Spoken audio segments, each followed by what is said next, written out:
देख रहे हैं राष्ट्रवादी संदेश। नमस्कार, आदाब, सत श्री अकाल। मैं लाल मोहम्मद जन, स्वतंत्र पत्रकार। आज हम हैं झुंझुनू में, और झुंझुनू में यहाँ मुस्लिम वेलफेयर फ्रंट की ओर से नीट परीक्षा में जो 2026 में अच्छे नंबर लिए उन्हें पास हुए हैं, उनको आज झुंझुनू ज़िले की बच्चे बच्चियों को सम्मानित किया जाएगा। वो कार्यक्रम आपको दिखाएंगे।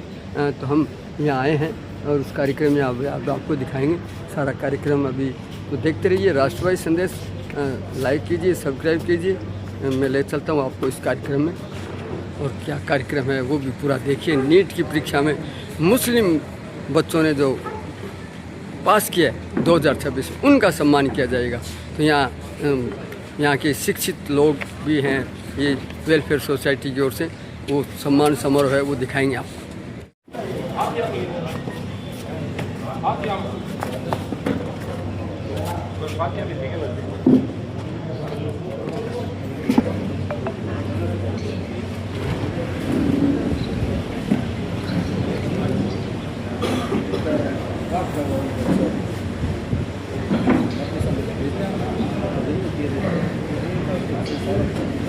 वक्त है, इस वक्त बड़ी खुशी की बात है कि आज हम एक ऐसा सम्मान समारोह मनाने जा रहे हैं जो सबसे टफ जो एग्ज़ाम होती है, जिस पर कई तरह के सवाल उठते हैं। पूरी हुकूमत जो है वो उस एग्ज़ाम को लेकर बड़ी संजीदा होती है।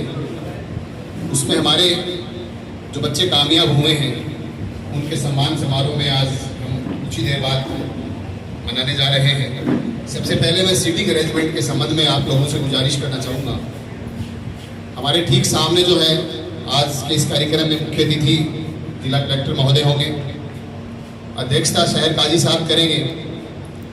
उनके साथ साथ में गति नसीन जनाब एजाज अहमद खान साहब होंगे, और फ्रंट के अध्यक्ष, सचिव और कोषाध्यक्ष ये आगे की चेयर होंगी, यहाँ विराजमान होंगे। मोअज़्ज़िज़ गणमान्य नागरिक जो है हमारे समाज की फिक्र रखने वाले, वो बाई साइड के अंदर और पीछे की तरफ जो है वहाँ विराजमान रहेंगे। हमारी सम्मानित होने वाली जो प्रतिभावान छात्र छात्राएं हैं, विद्यार्थी हैं, उनके लिए सीटिंग अरेंजमेंट यहाँ से हमने किया है। तो मैं नाम पुकारूंगा, उसी क्रम में आप बैठ जाएंगे, ताकि जब प्रोग्राम में आपका सम्मान किया जाए तो एक अनुशासन झलके, आपको क्रमबद्ध से उठकर आके यहाँ पर सम्मान अपना हासिल करने में समय की भी बर्बादी नहीं हो, और साथ ही साथ एक पढ़ी लिखी कौम का, एक पढ़े लिखे आप लोग जो कामयाब हुए हो, उसका एक डेकोरम है कि वो पूरा डिसिप्लिन उसको बाकायदा मेंटेन किया जाए। तो मैं नाम ले रहा हूँ, कैप्टन साहब से गुजारिश है कि आपको उसी क्रम में बच्चों को बिठाना है। सबसे पहले आयशा इलियास कुरैशी झुंझुनू, फिर उसके बाद में अलीजा सुहेल खान। आगे जाओ बेटा, दूसरी लाइन में एक चेयर छोड़ के।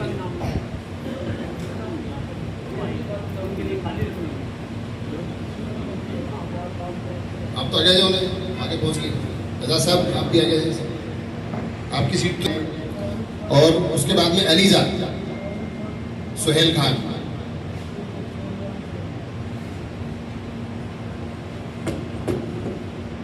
मकबूल अली, सानिया मुबारक हो आपका, बैठ जाओ बेटा, यहाँ बैठे हैं। महनाज मानो, उसके बाद में सानिया शमशेर खान, आई नहीं अभी, आ गई क्या? सानिया शमशेर खान बैठ गई। एक चेयर खाली छोड़ दो तुम, कोई बात नहीं, बैठ जाएगी। तानवी खान, तनवीर खान, तानवी बेटा आ जाओ। शालीन मोहम्मद आरिफ,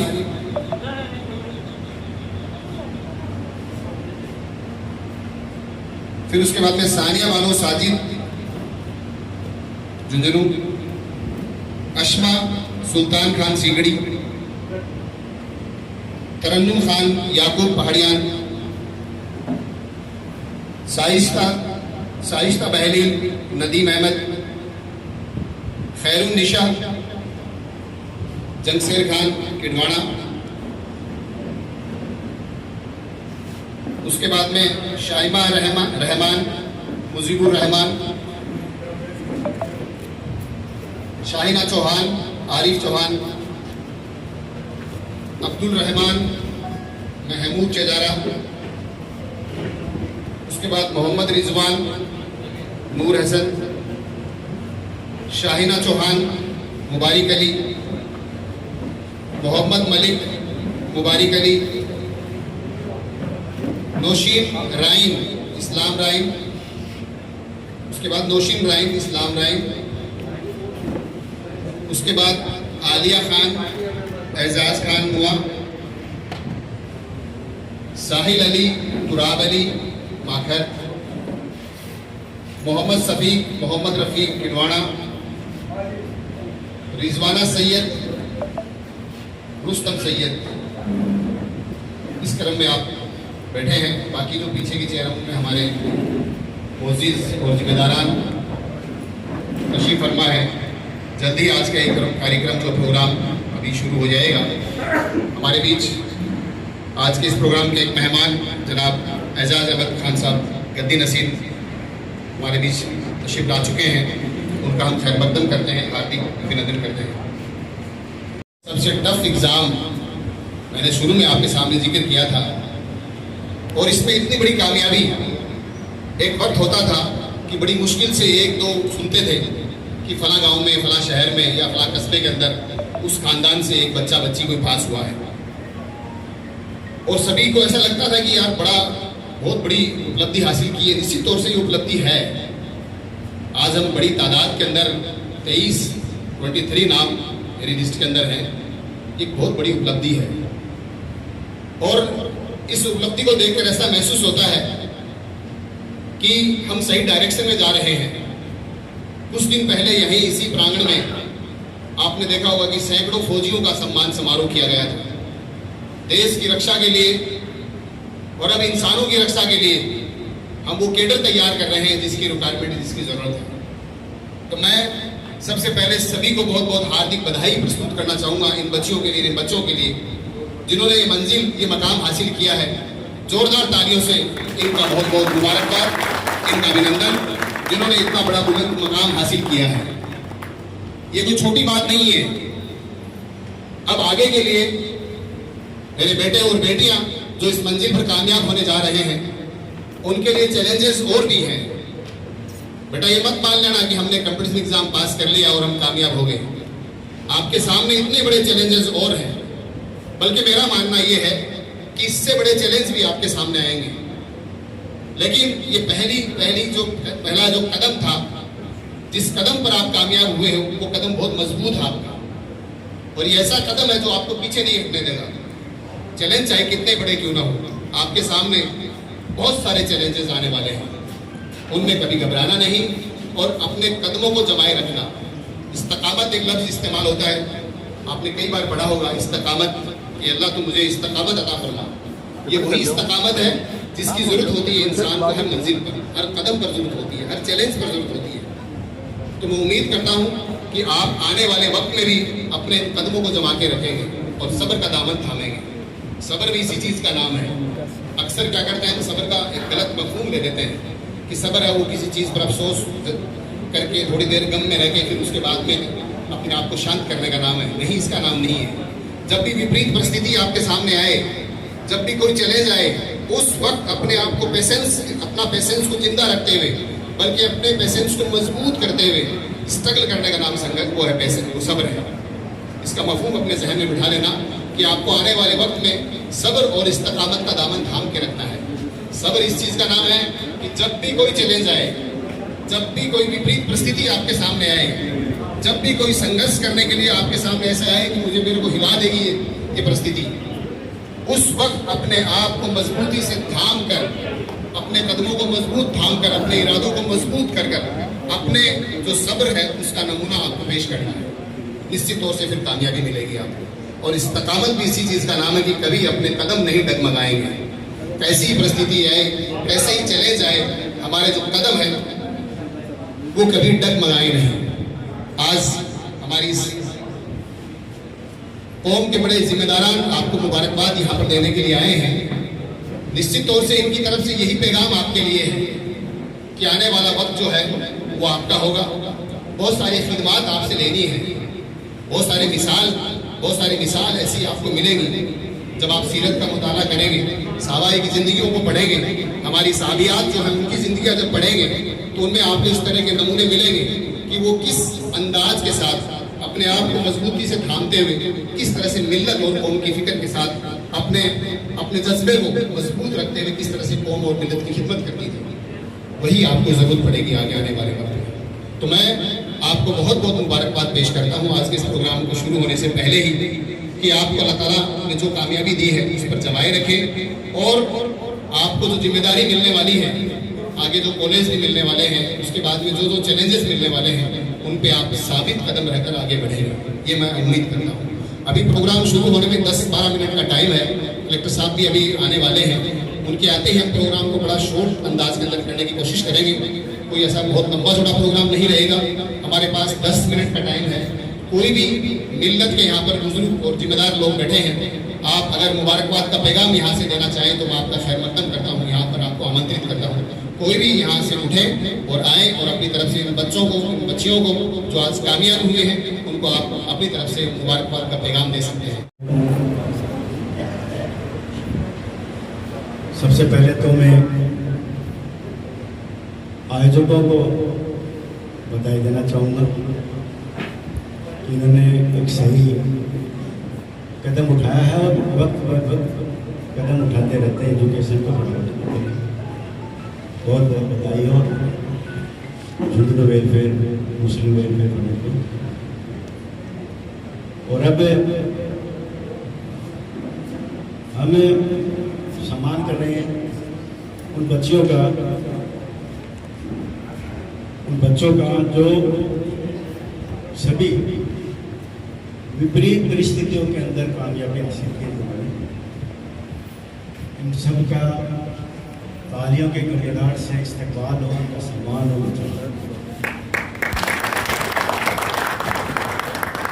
कुछ बच्चे तो वाकई में बिजली के लाभ हैं।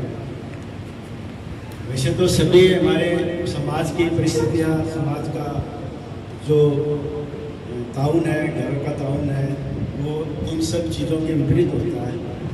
उसमें से भी ये बच्चे निकल कर आएंगे तो बहुत बड़ा कामयाबी का सबब है।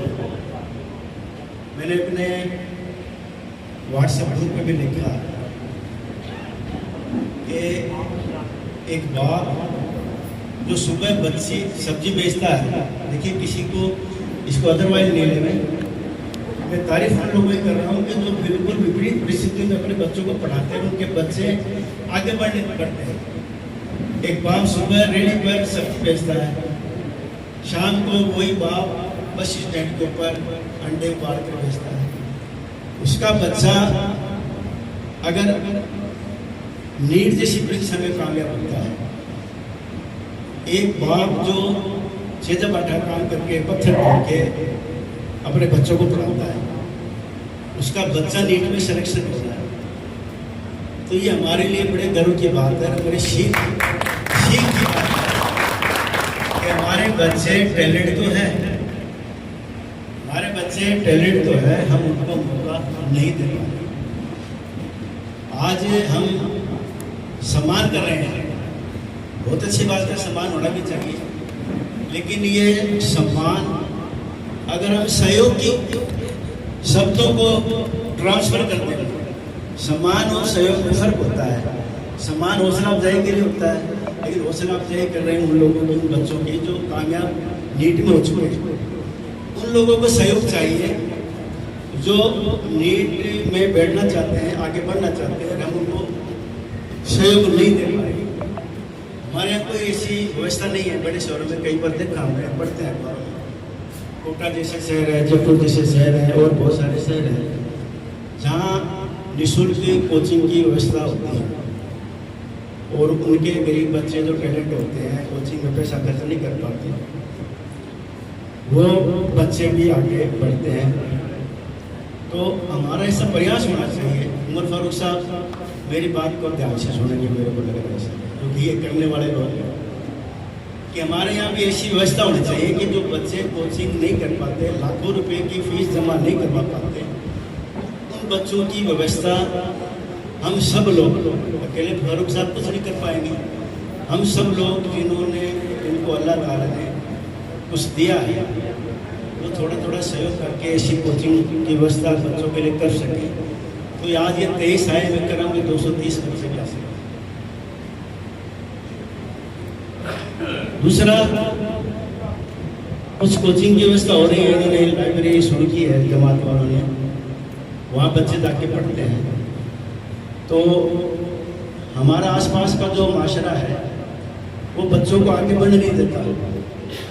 जो बच्चे पढ़ नहीं रहे हैं वो पढ़ने वाले बच्चों को भी पढ़ने नहीं देते। ये बात मैं आपको सही करूँ, रात को 1 बजे 2 बजे 3 बजे तक बच्चे हमारे बैठे रहते हैं और उन बच्चों को भी डिस्टर्ब करते हैं जो बच्चे पढ़ना चाहते हैं।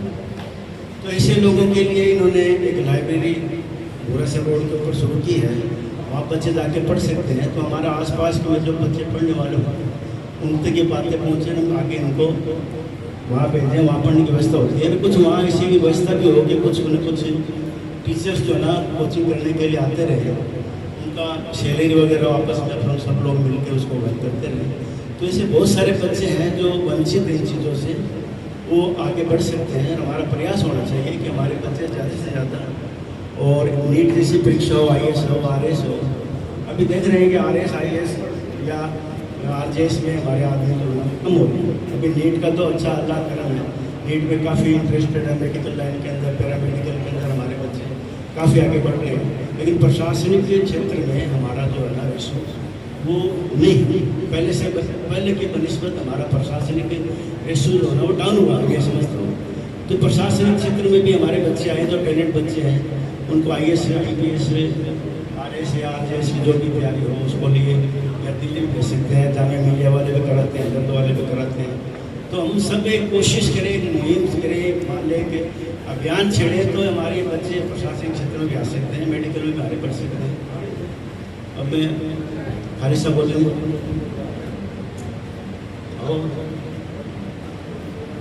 खालिद साहब बोलेंगे।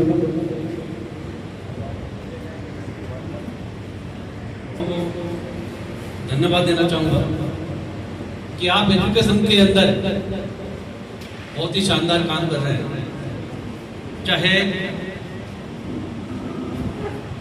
जब भी बड़े से बड़े प्रोग्राम करने की जरूरत पड़ती है तो मैं समझता हूँ कि मुस्लिम वेलफेयर फ्रंट यही आगे आता है।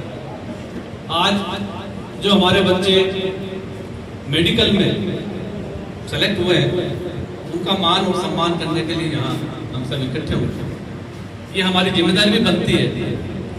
जैसा भी इकबाल साहब काफी लंबा चौड़ा स्पीच देकर के चले गए, यहाँ जो बैठे हैं वो बहुत कम लोग जानते हैं कि हमने आज से 40-45 साल पहले इसी तरीके की एक मुहिम शुरू की थी।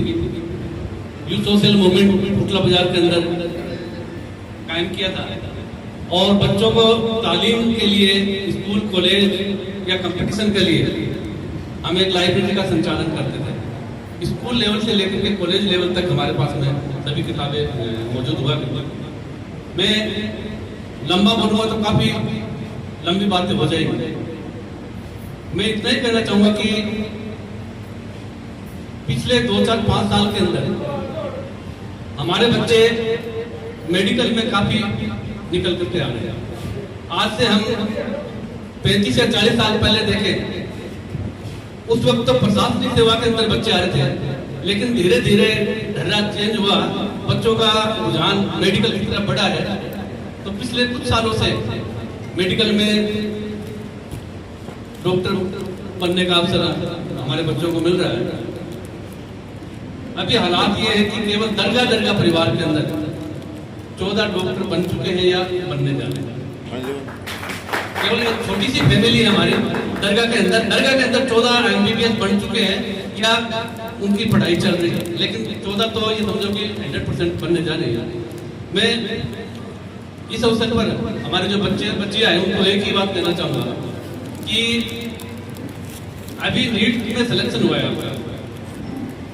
यहीं पर खत्म नहीं होता है। अभी आपको 6 साल MBBS की डिग्री कंप्लीट करनी पड़ेगी। उसके बाद में जब तक आप PG नहीं कर लेते सब्जेक्ट कोई भी हो, जब तक आप पीजी नहीं कर लेते हैं तो मैं समझता हूँ कि ये काम अधूरा ही रहता है। और उसके बाद भी इस क्षेत्र में जो आगे बढ़ना चाहता है तो वो मास्टर डिग्री स्पेशल है, 2 साल का कोर्स उसका होता है, 6 साल की MBBS, 3 साल की PG और 2 साल का MS। 6, 3, 9 और 11। अभी भी आपके सामने कम से कम 11 साल आपको मेहनत करनी पड़ेगी, तब जाकर के आप अपने क्षेत्र के परफेक्ट डॉक्टर। आप कौन सा क्षेत्र चुनते हो? अगर बहुत इंटेलिजेंट बच्चे होंगे, मैं समझता हूँ आज के टाइम में रेडियोलॉजी चुनते हैं। पूरे देश के अंदर मेडिकल के अंदर सबसे ज्यादा आज के तारीख में डिमांड है वो रेडियोलॉजी की। जो बच्चा रेडियोलॉजिस्ट बन जाता है तो ये समझो 15-20 लाख रुपए तो इजीली मिल जाते हैं, कहीं कोई दिक्कत नहीं है। 15-20 लाख रुपए आज जो अच्छा रेडियोलॉजिस्ट होता है, अच्छी मेडिकल कॉलेज से जो रेडियोलॉजी की डिग्री लेता है उसको आज किसी भी हालात में 15-20 लाख रुपए मिल जाते हैं। तो मैं समझता हूँ कि इससे अच्छा क्षेत्र कोई हो नहीं सकता। अभी इकबाल साहब ने एक बात और कही और इसमें बहुत कुछ सच्चाई भी है। आज के दौर के अंदर हमारे समाज को हम आगे ले जाने के लिए प्रशासनिक क्षेत्र है, उसमें हमारे बच्चों का होना सबसे जरूरी है। यह क्षेत्र एक ऐसा है जिसमें सरकार के ऊपर भी छाप रहती है। यदि आपके बच्चे, हमारे बच्चे IAS बन करके जा रहे हैं, IPS बन करके जा रहे हैं, एक तरफ डॉक्टर बन रहे हैं, एक तरफ IAS IPS बन रहे हैं जो देश और समाज को चलाते हैं, तो मैं तो जिनका भी सिलेक्शन हुआ उनको यही कहना चाहूंगा कि यदि हमारे अंदर थोड़ी सी भी काबिलियत या थोड़ी सी इंटेलिजेंसी एक्स्ट्रा है तो आप MBBS कंप्लीट करने के बाद में, ये कोई जरूरी नहीं कि आप PG या MSc करें, आप प्रशासनिक सेवा के अंदर भी अपना तजुर्बा दे सकते हैं, आप प्रशासनिक सेवा की ओर भी जा सकते हैं। और मैं तो आप लोगों को यही कहूँगा कि सभी ये तय नहीं कर ले कि हमें तो केवल डॉक्टर ही बनना है। हमारे समाज के जो इंटेलिजेंट बच्चे हैं प्रशासन सेवा के और निश्चित रूप से जाना चाहिए। आज हम जिस मुकाम पर खड़े हैं इसकी नींव तालिब साहब ने किस पोजीशन में रखी थी और उनके इरादे इतने मजबूत थे। मैं आप लोगों को बताना चाहूंगा, स्कूल पहाड़ के पश्चिम साइड में है और हमारा मकान या दरगाह पहाड़ के पूर्व साइड में है। फारूक साहब सुनने के बाद हम सर्दियों में अक्सर बुलंद दरवाजा है उसके बाहर बैठते हैं। जैसे सूरज निकलता है तो हम दरवाजे के बाहर दरगाह परिवार के जो भी युवा है करते हैं, वहां धूप लेने के लिए बैठ जाते हैं। एक रोज हम सभी बैठे थे, वालिद साहब भी बैठे थे, तालिब साहब इस पार्टी साइड से चढ़े, उस साइड पे उतर के और हमारे पास में आ गए। मास्टर वालिद साहब, अरे तालिब साहब यार आप किधर से आ गए? बोले मास्टर जी आपसे मिलने का इरादा हुआ, उधर से चढ़े नहीं उधर। आप, मेरा कहने का मतलब कि उनके इरादे कितने पुख्ता थे। उन्होंने तय कर लिया कि यदि हमें दरगाह में जाना है, मास्टर जी से मिलना है, तो ये नहीं कि चक्कर लगा करके जा रहे हैं, सीधे चढ़ गए साइड में उतर गए। आपने जीतन मांझी का नाम सुना होगा, बिहार के जीतन मांझी हुए हैं। उनकी मिसेज बीमार हो गई थी। जैसे ये अपने स्कूल है और दूसरी तरफ दरगाह कर लेते, दरगाह के पास में हॉस्पिटल स्कूल है। जीतन मांझी की मिसेज बीमार हो गई थी और वो बीमारी की हालत के अंदर पूरा चक्कर लगा करके वहां तक पहुंचे, हॉस्पिटल तक। उस वक्त उनकी डेथ हो गई थी। जीतन मांझी को बड़ा गम हुआ, लेकिन उसने एक इरादा कर लिया कि मेरी पत्नी इसलिए बीमार है, इसलिए उसकी डेथ हो गई कि एक्स्ट्रा चक्कर लग गया। वो हथौड़ी लेकर के उस पहाड़ के लग गया। जीतन मांझी हथौड़ी लेकर के और उस पहाड़ के लग गया। 15-20 साल तक उस पहाड़ को चीर करके, हाँ, मतलब उसने अपने हाथों से पहाड़ का सीना चीरता हुआ और थोड़ा रास्ता निकाल दिया। कितनी बड़ी बात है। कोई इंसान आज सोच भी नहीं सकता, मशीनों से भी रास्ते नहीं निकलते, मशीनों से भी इतने पार्टी टूटते हैं, लेकिन उसने तय कर लिया कि मेरी मिसेज तो चली गई, लेकिन हमारे समाज की और कोई औरत हो चाहे मर्द हो, वो बीमारी की वजह से या लंबे रास्ते की वजह से नहीं डेथ होनी चाहिए। मेरा कहने का मतलब ये है कि आप अपना इरादा पुख्ता रखें। एक अभी इन दिनों के अंदर यूपी के जो सांसद हैं, उनका एक शेर बहुत चल रहा है, मंजिल पे जो ना पहुंचे उसे रास्ता नहीं करते। फारूक साहब, मंजिल पे जो ना पहुंचे उसे रास्ता नहीं करते, दो चार कदम चलने को चलना नहीं करते। मंजिल पे जो ना पहुंचे उसे रास्ता नहीं करते, 2-4 कदम चलने को चलना नहीं करते। एक हम हैं जो गैरों को भी अपना कह देते हैं, और एक वो है जो अपनों को भी अपना नहीं करते। मैं एक बार पूरे इब्राहिम जी को और उनकी पूरी टीम को धन्यवाद देना चाहूँगा, मुबारकबाद देना चाहूँगा कि आपने बहुत ही शानदार प्रोग्राम रख करके हमारे जो भी होनहार बच्चे हैं उनकी हौसला अफजाई के लिए प्रोग्राम रखा, और आप हमेशा रखते रहे हैं, आगे भी इंशाल्लाह रखते रहेंगे, ताकि हमारे समाज के जो भी बच्चे हैं उनका हौसला अफजाई होती रहे। शुक्रिया, जय हिंद, जय भारत। खड़े हो रहे हैं, बहुत अच्छे एग्जाम्पल आपने दिए हैं। हमारे पास जब वक्त है उसका सही सदुपयोग होना चाहिए, और ऐसी मिसाल हमारे सामने आनी चाहिए, ताकि जब भी कहीं ऐसा लगे हमें कि अब कहीं ऐसा ना हो कि मायूसी हमें घेर ले, उस वक्त ऐसे एग्जाम्पल हमारे जहन में आ जाते हैं कि वो शख्स मायूस नहीं हुआ था विपरीत परिस्थितियों में, हम क्यों मायूस हुए। और अल्लाह ताला का वादा है कि वो उन्हीं को कामयाब करता है जो अपने कदमों को मजबूत रखें और जो सब्र के दामन को थामे। बाटी साहब, मोहतरम हज़रात और बैठे हुए बुद्धिजीवी और प्यारी बच्चियों, और जो नीट में सक्सेस है उन सबको मुबारकबाद। मैं इसलिए आया हूँ कि एक बच्ची है रिजवाना सनोफ रुस्तम, और शायद ये 3रा डॉक्टर दे रहे हैं, इससे पहले इसके तायुम और मजदूरी करते मेरे पड़ोसी हैं। आज हमारे सामने जो कामयाब बनकर जो यहाँ नीट के एग्जाम में आए हैं वो बच्चियां बैठी हैं। आप सारे हजरात बुद्धिजीवी हैं, समाज के जिम्मेदार हैं, समाज को चलाने वाले हैं। मैं आपसे ये कहने आया हूँ कि आज हमारी जो बच्चों की जनरेशन है वो बिगड़ती चली जा रही है।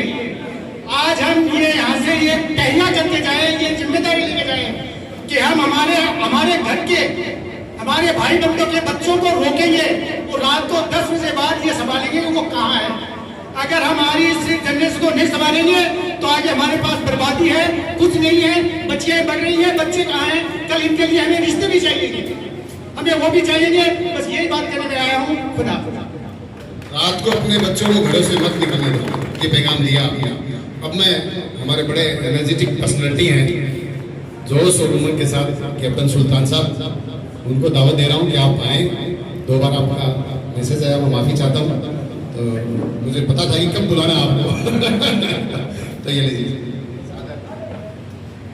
सभी को सबसे पहले अस्सलाम वालेकुम।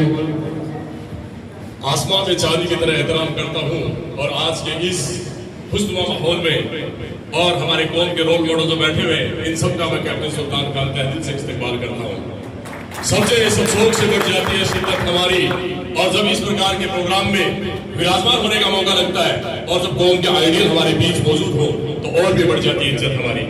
आज का दिन हम सब के लिए बड़ा फख्र का दिन है, और आज हमें अपने आप पे बड़ा प्राउड फील हो रहा है। इसके साथ साथ जिन बच्चों ने किया उनके बारे में, जो नहीं हो पाए उनके बारे में, और भविष्य में क्या करना, उन 3 चीजों पर मेरी बात को समाप्त करूंगा। सबसे पहले तो इन बच्चों को मुबारकबाद, और इन्होंने इस बात को साबित कर दिया कि कोई ऐसी चीज नहीं है जिसको हम नहीं कह सकते, क्योंकि कहते हैं कोई ऐसा अक्सर नहीं जिसका मंत्र नहीं बनता, और कोई ऐसी जड़ नहीं जिसकी पोस्ती नहीं बनती। तो जिन बच्चों के नंबर कम आए हैं उनको मायूस होने की जरूरत नहीं है।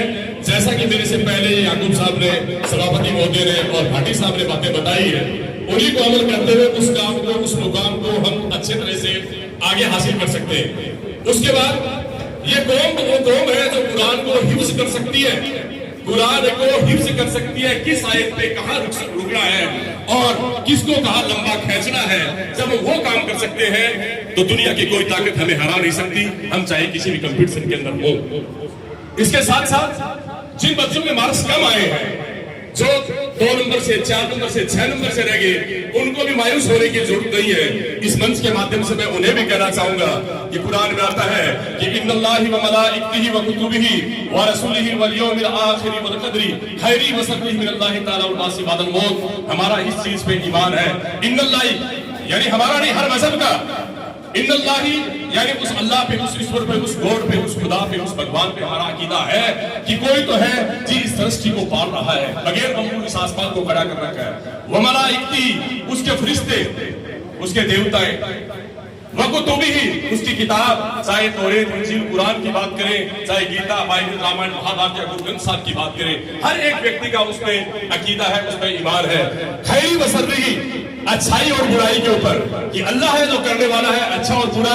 अगर हमारा इस चीज पे है तो चाहे एक लीडर हो, चाहे उसका सबऑर्डिनेट हो, वो अपना टारगेट, अपना गोल, अपना मुद्दा, अपना ध्येय हासिल कर सकता है कि जो कुछ हो रहा है वो अच्छे के लिए हो रहा है। हमें इस चीज को पॉजिटिव लेना है, इस चीज को पॉजिटिव समझना है। अगर हमारी सोच पॉजिटिव है तो किसी को गुलाब के फूल पे कांटे नजर आते हैं और किसी को खुशबू नजर आती है। वो हमारी सोच पर निर्भर करता है कि हम क्या, किस दृष्टि से उसको देख रहे हैं, क्योंकि जैसी हमारी दृष्टि होगी वैसी हमें सृष्टि नजर आएगी। तो मैं बोल रहा था खैरी व शर्री, अच्छाई और बुराई देने वाली वो साथ, वो कायनात, वो ताकत है, वो प्रभु, वो खुदा, वो भगवान है। और लास्ट है मिनल्लाहि तआला व बासी बादल मौत, मरने के बाद दोबारा जिंदा होने पर। हमारा अकीदा है जैसा कर्म किया या अन्य मजहब का है कि किसी रूप में पैदा होगा। तो कहने का मतलब यह है कि जिनके नंबर कम आए उन्हें मायूस होने की जरूरत नहीं है। हमारा अकीदा, हमारा भरोसा है उस चीज के ऊपर। क्या पता अल्लाह ने इससे बेहतर कोई और किया होगा। आप सबने हिस्ट्री पढ़ी होगी, हमारे मरहूम राष्ट्रपति APJ अब्दुल कलाम साहब भी सुसाइड करने के लिए चल पड़े थे, लेकिन उन्होंने कहा कि आपका ये समुद्र नहीं, आपका ये टारगेट नहीं। क्या पता उस मालिक ने, आपके उस खुदा ने, उस भगवान ने आपके भाग्य में क्या लिखा है। तो हमें कभी मायूस होने की जरूरत नहीं है। जो बच्चे कम आए, मैं फिर कहूंगा जब हम कुरान को यूज कर सकते हैं तो क्या हम ऐसे टारगेट को हासिल नहीं कर सकते। इसके साथ साथ जैसे उमर फारूक ने बताया सबर, फारूक साहब ने बताया सबर। सबर बहुत बड़ी ताकत है, कहने के लिए बहुत छोटा शब्द है, लेकिन सबर देखिए, मैं हर बार बोलता हूं कि एक कुम्हार को देखिए मिट्टी को गूंथता है, उसके बाद उसका मटके की शक्ल बनाता है, उसको पीटता है, उसको आग में फेंकता है, उसके बाद भी मटका में ठंडा पानी देता है। तो हमें उस सब्र के साथ उस काम को करना है। उसके साथ साथ हमें अपने कर्म से, अपने अखलाक से अपनी पहचान को बनाना है। कल आप डॉक्टर बन जाए तो होना चाहिए कि फला डॉक्टर। आज हमारे डॉक्टर साहब का नाम चल रहा, देखिए आप, क्योंकि उन्होंने अखलाक से, अपने कर्म से अपनी पहचान बनाई है। तो आपको अपने कर्म से अपनी पहचान को बनाना है। कलेक्टर साहब आ गए, वक्त की नजाकत को मद्देनजर रखते हुए मैं एक बार फिर आप सबका तहे दिल से शुक्रिया करता हूं और तमाम हज़रात खड़े हो जाएं और हमारे SSP कलेक्टर साहब डॉक्टर अरुण गर्ग साहब का तालियों की गड़गड़ाहट से स्वागत करें। वेलकम टू स्टेज माननीय हमारे कलेक्टर साहब। आप सबको जानकर खुशी होगी कि राष्ट्र के अंदर 100 कलेक्टर का सम्मान किया गया, जिनके अंदर साहब का स्थान था। एक बार फिर जोरदार तालियां। बहुत बहुत शुक्रिया कलेक्टर सर का, बहुत बहुत हार्दिक अभिनंदन और स्वागत सर आपका। आप एक ऐसे सम्मान समारोह में तशरीफ लाए हैं। कुछ दिन पहले इसी मकाम पर, उसी स्थान पर आपने सैकड़ों हमारे फौजियों का सम्मान समारोह किया था। उसमें भी आप मुख्य अतिथि के तौर पर उन सभी को आशीर्वाद प्रदान कर रहे थे और ये कह रहे थे कि जाओ नौजवानों, इस देश की रक्षा करो। आज आप उन हमारे नौनिहालों का सम्मान करने आए हैं सर। हम आपका, सबसे पहले हम आपका हार्दिक स्वागत करते हैं, अभिनंदन करते हैं सर कि आप हमारे 23 बच्चे बच्चियां जिन्होंने इस भारत की सबसे मुश्किल एग्जाम, जो इस उम्र के अंदर 12th के बाद सबसे मुश्किल जो एग्जाम है, उनको फाइट करने वाले 23 बच्चे कामयाब हुए हैं और वो आज आपके सामने हैं।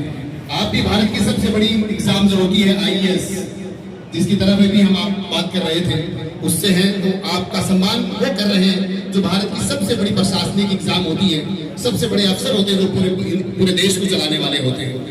और मेडिकल लाइन में तो 12th के बाद में सबसे बड़ी एग्जाम जो होती है, जिसमें आप लोग फाइट होके आए हैं। आज एक सुंदर सा कार्यक्रम हमारे बीच आयोजित हो रहा है। इस कार्यक्रम में हमारे बीच आज के इस कार्यक्रम के मुख्य अतिथि श्रीमान डॉक्टर अरुण गर्ग साहब, जिला कलेक्टर महोदय हमारे बीच तशरीफ लाए हैं। जोरदार तालियों से आपका अभिनंदन है, आपका स्वागत है कि आपने समय दिया। संडे होते हुए सोचिए एक बार, आप जिला प्रशासनिक अधिकारी हैं, जिला कलेक्टर साहब हैं, जिनके पास अभी चुनाव भी नजदीक आ रहे हैं, बहुत सारे काम होते हैं। मैं खुद जानता हूँ इस बात को अच्छी तरह से, और आपने समय दिया है, बहुत बड़ी बात है। आपका बहुत बहुत अभिनंदन है, बहुत बहुत स्वागत है सर आपका। आज के इस कार्यक्रम की अध्यक्षता कर रहे हैं जनाब शहर काजी जनाब सफीउल्लाह सिद्दीकी साहब, आपका भी इस कार्यक्रम में अभिनंदन है, स्वागत है। हमारे दरगाह नसीम जनाब एजाज अहमद साहब भी आज के इस कार्यक्रम में अतिथि के तौर पर विराजमान है, आपका भी अभिनंदन है सर, स्वागत है। इस फ्रंट के अध्यक्ष जनाब इब्राहिम साहब, आवाज देना चाहूंगा जनाब इब्राहिम साहब को कि आप भी विराजमान हो। आप खुद भी ले लें सर, कोई दिक्कत नहीं है। नहीं बिठाएंगे, थोड़ी देर बिठाएंगे, 5 मिनट। इब्राहिम साहब बड़े संघर्षशील हैं, अभी कह रहे हैं कि मैं खड़ा ही रहूंगा, थोड़ी देर बिठा देते हैं। सचिव जनाब सफी अहमद नागौरी साहब हमारे बीच विराजमान हैं, जो इस फ्रंट के सचिव हैं, आपका भी अभिनंदन है, आपका स्वागत है। कोषाध्यक्ष के तौर पर जनाब बरकत गहलोत साहब जो विराजमान है, ये हमारा स्टेज है। और चूंकि मैंने आपको शुरू में बताया था कि सामने की जो चेयर है उसमें हमारे मुख्य अतिथि अध्यक्ष महोदय और अन्य जो हमारे इस जो फ्रंट है उसके अध्यक्ष, सेक्रेटरी और सचिव होंगे। हमारे सामने जो विराजमान है वो इस कौम और उस पूरे मुल्क के, इस पूरे झुंझुनू के जो जिम्मेदार लोग हैं वो विराजमान है। और मेरी दाईं तरफ जो है, स्टेज की दाईं तरफ जो हमारे वो कामयाब बच्चे विराजमान हैं। पुनः एक बार आप सभी का बहुत बहुत अभिनंदन और स्वागत। मैं कार्यक्रम को आगे बढ़ाते हुए सबसे पहले एक कुरान की आयत जो तिलावत करते हुए मैं आगे बढ़ूंगा और उसके बाद में हमारे मेहमानों का स्वागत करते हुए इस कार्यक्रम को बड़ा शॉर्ट करने की कोशिश करेंगे। आयत पढ़ रहा हूँ, औज़ु बिल्लाहि मिनश शैतानिर रजीम, बिस्मिल्लाहिर रहमानिर रहीम। अन्नास मिनज़ ज़ुलुमाति इलन नूर, सदक़ल्लाहुल अलीयुल अज़ीम। तमसु मा ज्योतिर्गमय। मैंने कुरान करीम की एक आयत पढ़ी और एक श्लोक पढ़ा आपके सामने। इसी आयत का वो तर्जुमा भी है, चाहे आप उसको तमसु मा ज्योतिर्गमय कह दें, चाहे अन्नास मिनज़ ज़ुलुमाति इलन नूर कह दें। इसका तात्पर्य ये है कि ईश्वर जो लोग संघर्ष करते हैं, जो मेहनत करते हैं, जो उस पर यकीन करते हैं, भरोसा करते हैं अपनी मेहनत के बाद, उन लोगों को जुल्मात से निकालकर रोशनी की तरफ लाता है, अंधेरों से निकालकर रोशनी की तरफ लाता है। शर्त यह है कि हम सब अगर मेहनत नहीं करेंगे तो अंधेरे में रहेंगे। अंधेरे से निकलने का मतलब यही है कि हम संघर्ष करें, मेहनत करें। तो ईश्वर क्या करता है, उसे मिनज़ ज़ुल्मात इलन नूर, नूर की तरफ लेकर आता है। ये आयत इस बात का पैगाम है कि आप लोग जो संघर्ष करेंगे, मेहनत करेंगे। एक और आयत जो कहती है कि इंसान वही है जिसका उसने प्रयास किया। तो इसी आयत के साथ आज के इस कार्यक्रम का आगाज मैंने किया है। अब मैं स्वागत के लिए स्वागत समारोह के लिए सबसे पहले मैं कलेक्टर साहब के स्वागत के लिए आमंत्रित करना चाहूँगा पूर्व सभापति जनाब खालिद हुसैन साहब, उमर कुरैशी साहब, तहसीन साहब, असलम लुहार साहब, यूनुस अली भाटी साहब और मोहम्मद अली साहब। आपको आमंत्रित कर रहा हूँ कि आप कलेक्टर साहब का स्वागत करें। जनाब उमर कुरैशी साहब, जनाब तहसीन साहब, जनाब असलम लुहार साहब, जनाब यूनुस अली भाटी साहब, जनाब मोहम्मद अली साहब और जनाब खालिद हुसैन साहब पूर्व सभापति, आप माननीय जिला कलेक्टर महोदय का स्वागत करेंगे।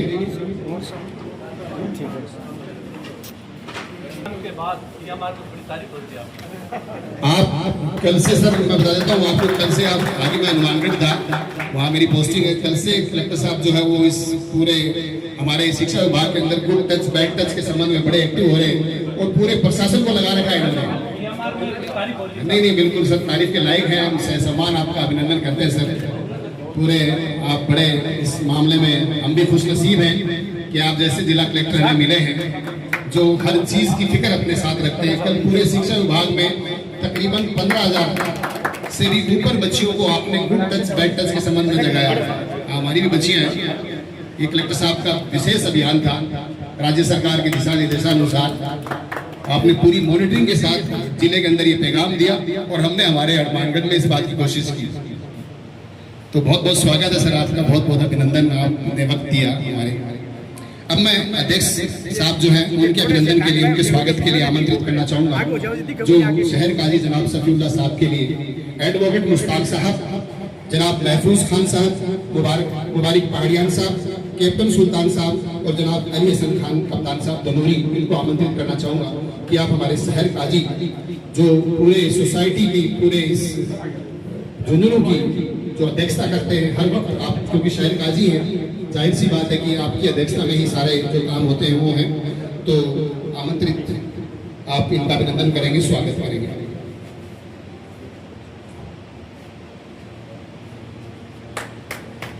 जोरदार तालियां।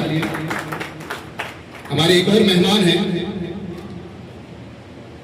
गद्दी नसीब जनाब एजाज अहमद साहब। शहर काजी साहब का हमेशा ये कहना होता है कि पढ़ो पढ़े बगैर कामयाब नहीं होंगे। इक़रा बिस्मि रब्बिकल लज़ी, जहाँ भी जाते हैं कुरान की इस आयत का आप पैगाम देते हैं, इक़रा यानी पढ़े और आगे बढ़े, इसके बगैर कोई चारा नहीं है। जो पढ़ेगा वो आगे बढ़ेगा। तो मैं आमंत्रित करना चाहूँगा जनाब एजाज अहमद साहब गद्दी नसीब, उनके लिए जनाब खादिम खोकर साहब, कैप्टन लियाकत खान साहब किडवाना, जनाब सद्दीक खान थानेदार साहब, जनाब सफ़ी खान नुआ और जनाब शाकिर खोकर साहब, आप आए और इनका अभिनंदन करेंगे।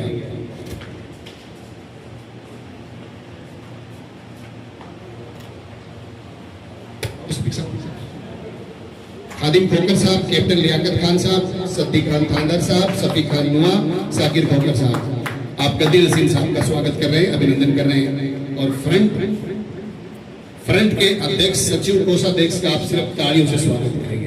उन्होंने साफ कह दिया कि माला हमें नहीं पहननी है, हम तो स्वागत प्रोग्राम आयोजक हैं, इसलिए फ्रंट के जो तीनों बैठे हैं हमारे सामने, उन्होंने सख्त हिदायत दी है कि हमें कोई माला पहनने की जरूरत नहीं, हम तो आगे बढ़कर जो भी आप सेवा हमसे ले सकते हैं वो ले। हमने बतौर एक परिचय के यहाँ पर इनको बिठाया है कि ये फ्रंट के अध्यक्ष है, ये सचिव है और ये इनके कोषाध्यक्ष है, ताकि कभी कोई सवाल हो तो आप इनसे पूछ सकते हैं इस मकसद से। तो एक बार जोरदार तालियों से पूरे मंच का स्वागत करेंगे। प्रोग्राम को आगे बढ़ाते हुए मैं सीधा ही अपनी बात पे आता हूँ। जनाब इंजीनियर इब्राहिम साहब को आमंत्रित कर रहा हूँ कि आप स्वागत भाषण, स्वागत उद्बोधन और प्रोग्राम का संक्षिप्त परिचय आप हमारे बीच प्रस्तुत करेंगे। जनाब इंजीनियर इब्राहिम साहब। बहुत बहुत शुक्रिया। आज की इस शानदार और हिम्मत बढ़ाने वाले, जोश बढ़ाने वाले और मायूसी को दूर करने वाले इस प्रोग्राम में मैं तमाम यहाँ उपस्थित लोगों का दिल की गहराई से मुस्लिम वेलफेयर फ्रंट का अध्यक्ष होने के नाते हार्दिक इस्तकबाल करता हूँ, हार्दिक स्वागत करता हूँ। ख़ास तौर से मैं स्वागत करना चाहूँगा आप सभी की तरफ से हमारे बीच में तशरीफ़ फरमा आज के इस प्रोग्राम के ख़ास मेहमान खुसूसी जनाब डॉक्टर अरुण गर्ग साहब का। और आपके आने के बाद झुंझुनू में बहुत सी चीज़ें ऐसी हुई जो हमने पहले कभी नहीं देखी थी।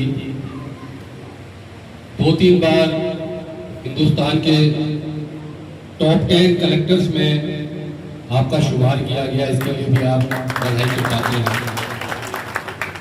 आपका काम करने का जो तरीका है उसके भी हम लोग कायल हैं। एक छोटा सा एग्जांपल आपके सामने देना चाहूँगा। किसी काम से मैं आपके ऑफिस में मौजूद था और आपके पास कोई फरियादी अपनी फरियाद लेके आया और आपने उसी वक्त उसकी फरियाद को सुना इत्मीनान से, जैसा कि इनकी आदत है कि बहुत जल्दी में नहीं होते, कभी इत्मीनान से बात सुनते हैं और उसकी तरफ होके सुनते हैं। कई बार क्या होता है, ऑफिसर्स किसी ऑफिसर की आप शिकायत लेके जाएं तो ऑफिसर की तरफ से बात करता है, लेकिन आप जो है वो फरियादी की तरफ से खड़ा होकर सोचते हैं। तो आपने उसी वक्त उसका एप्लीकेशन लिया। जनरली आपने देखा होगा कि अगर आप किसी कलेक्टर साहब के पास जाएंगे तो वो आपके लेटर को ले लेंगे, फिर कहेंगे ठीक है आपका लेटर फलानी जगह चला जाएगा, वहाँ जाके मिल लेगा। लेकिन आपने उसी वक्त उसकी फोटो खींची उस लेटर की और जो संबंधित अधिकारी थे उसको हाथ किया, अपने मोबाइल से व्हाट्सएप किया। तो वैसा मैंने कभी कुछ ऑफिस में करीब तमाम कलेक्टर जो यहाँ आए उनके मैं टच में रहा, लेकिन ये जो तरीका मैंने देखा तो मुझे बड़ा अच्छा लगा कि हाथ की हाथ उस बंदे का जो लेटर है उसको उन्होंने वहाँ एसडीएम साहब के पास फॉरवर्ड कर दिया, उनको कह दिया कि आप जाएँ वहाँ से जाके और आपकी प्रॉब्लम छोटा हो जाएगी। तो इस तरीके के हमारे ये जो अधिकारी हैं, हमारी झुंझुनू की खुशकिस्मती है कि आप हमारे यहाँ कलेक्टर बन के आए। अल्लाह पाक आपको दिन दूनी रात चौगुनी तरक्की अता फरमाए। और हमारे बीच में तशरीफ़ फरमा आज के प्रोग्राम की अध्यक्षता कर रहे हमारे शहर गाजी जनाब शफीउल्लाह साहब सिद्दीकी साहब का भी मैं इस्तकबाल करता हूँ। हमारी आस्था के प्रतीक कमरुद्दीन शाह साहब के गद्दी नशीं हमारे एजाज नबी साहब का भी मैं यहाँ आप तमाम लोगों की तरफ से इस्तकबाल करता हूँ। और हमारी संस्था के सेक्रेटरी शफी नागोरी साहब और कोषाध्यक्ष बरकत गहलोत साहब का और आप तमाम लोग जो मेरे सामने तशरीफ़ फरमा है, शहर के और आसपास के गाँव के जो मोअज़्ज़िज़ हज़रात हैं, आप तमाम लोगों का मैं यहाँ पर दिल की गहराई से इस्तकबाल करता हूँ। ख़ास तौर से ये जो बच्चे जिन्होंने एक अचीवमेंट हासिल किया है बहुत वक्त पहले तक तो ये स्थिति थी कि 1 लोग 2 लोग या 3 लोग जो है सिलेक्ट हुआ करते थे। अब की बार रिकॉर्ड 23 बच्चे जो हैं वो एक साथ हमारे सिलेक्ट हुए हैं।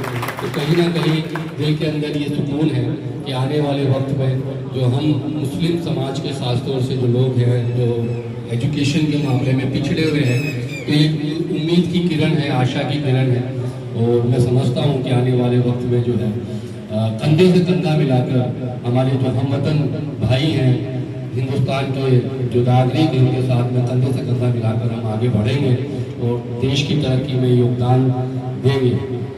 और ख़ास तौर से मैं इन बच्चों को एक बात जरूर कहना चाहूँगा, आप जिस फील्ड में जाने वाले हैं हमें कुछ बातें इस तरीके से सिखाई गई हैं कि हमें ख़ास तौर से मुस्लिम समाज में 2 हिस्सों में चीज़ों को बांट दिया गया, दीन और दुनिया।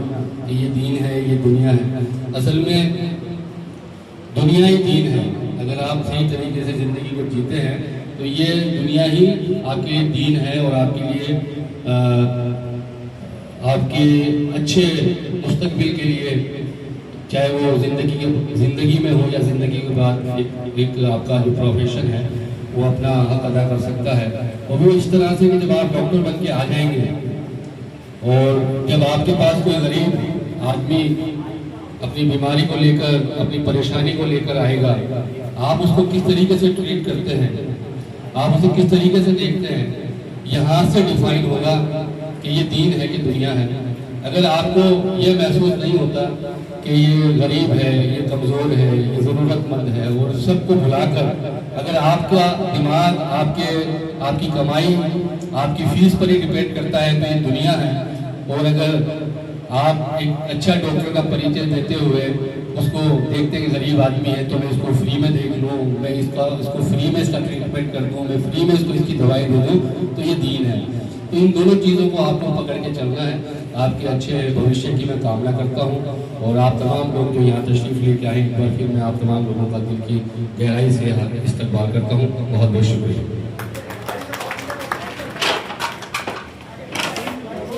बहुत बहुत शुक्रिया इब्राहिम साहब ने जिस तरफ हमारा इशारा किया, तो कलेक्टर साहब का व्यक्तित्व हमारे बीच रखा। प्यारे बेटे और बेटियां जो कामयाब हुए हैं, इस व्यक्तित्व को भी आप अपने दिमाग में बिठा लें। किस तरह से समस्या का हल किया। एक पीड़ित व्यक्ति आपके पास आया, एक बीमार व्यक्ति आपके पास आएगा। एक पीड़ित व्यक्ति ये उम्मीद लेके आएगा कि मुझे कोई ठीक करेगा, एक बीमार आदमी ये उम्मीद लेके आएगा कि डॉक्टर साहब मुझे ठीक करेगा। उस वक्त आपका व्यवहार जो है वो बड़ा मायने रखता है। आधा तो ठीक, वो जो व्यक्ति आया था पीड़ित व्यक्ति कलेक्टर साहब के पास, आधा तो आपके व्यवहार से उनकी समस्या हल दूर हो गई और फिर वो जिस भी अधिकारी के पास आपने भेजा वहाँ जाके उसकी पूरी समस्या निपट गई। तो आपका व्यवहार बड़ी डिपेंड करता है। ये हमारे इंजीनियर साहब ने बात रखी। दूसरी बात आपने कही, ये दुनिया ही दीन है, दुनिया मजरतुल आखिरत। इस बात को ध्यान में रखना, ये दुनिया है वही आखिरत की खेती है। इस दुनिया में सही रोल पुटअप अगर हमने किया, इंसानों के काम आने के लिए बने, इंसानों के हमदर्द हम बन गए, तो वही ईश्वर, वही अल्लाह, वही भगवान जो हमें कामयाबी अता फरमाए। आखिरत में जो जिसको बोलते रहे, चाहे वो शांति प्राप्त कर गया, मोक्ष प्राप्त कर गया, जन्नत मिल गई, कई तरह के वर्ड इस्तेमाल होते हैं, उनके विभिन्न प्रकार के अर्थ होते हैं। वो सच्ची वही है कि जिसने इंसानियत के साथ इस जिंदगी को बशर किया वही कामयाब हो। इब्राहिम साहब ने 2 बड़ी अहम बात कही, बहुत बहुत शुक्रिया अदा करता हूँ। अब मैं प्रोग्राम को ज़्यादा, क्योंकि समय की बड़ी किल्लत है, डॉक्टर साहब के पास भी सीधे ही हमारे जो सम्मानित होने वाले हैं उनको आमंत्रित करूँगा और थोड़ा सा आप सम्मान होने के बाद में यही बैठ जाएंगे। आपका ग्रुप फोटो भी होगा और राष्ट्रगान के साथ इस कार्यक्रम का हम एंड करेंगे, इसलिए इतना इंतजार करेंगे। उसके बाद भी जो आए हुए अतिथि हैं वो यहाँ रुकेंगे। अल्पार की जिस तरह से मुझे कैप्टन साहब कह रहे थे वो व्यवस्था है, उसके बाद ही आप जाएंगे, ज़्यादा समय नहीं लेंगे आपको। अब हम जोरदार तालियों से एक बार आमंत्रित करना चाहेंगे उन महानुभावों को, उन बच्चियों को जो कामयाब, उन बच्चे और बच्चियों को जिन्होंने मंजिल हासिल की है। सबसे पहले मैं सम्मानित मंच को आमंत्रित करना चाहूँगा कि आप आगे आएँ।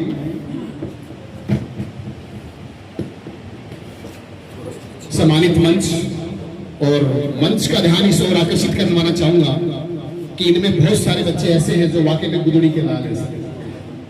ऐसे भी बच्चे हैं जिनके माता पिता मजदूरी करने वाले हैं, जिनके खाने पीने की भी समस्याएं हैं, और इन्होंने आज वो दिखाया हमारे सामने। मैं उन बच्चों को आमंत्रित करना चाहूँगा। सबसे पहले आयशा इलियास कुरैशी, अलीजा, उसके बाद अलीजा सोहेल खान झुंझुनू, ये दरगाह परिवार से है। अभी खालिद साहब जिक्र कर रहे थे 17 डॉक्टर 14 डॉक्टर बन चुके हैं और ये 15वीं आ गई है सर लाइन में, एक ही परिवार से। जोरदार तालियां दरगाह परिवार के लिए भी और इस बच्ची के लिए भी सम्मानित हो रही है अलीजा सोहेल खान।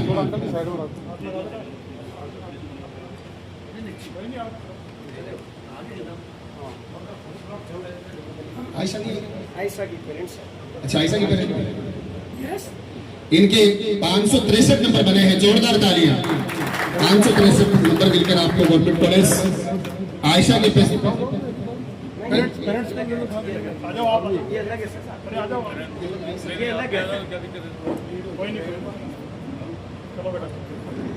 आयशा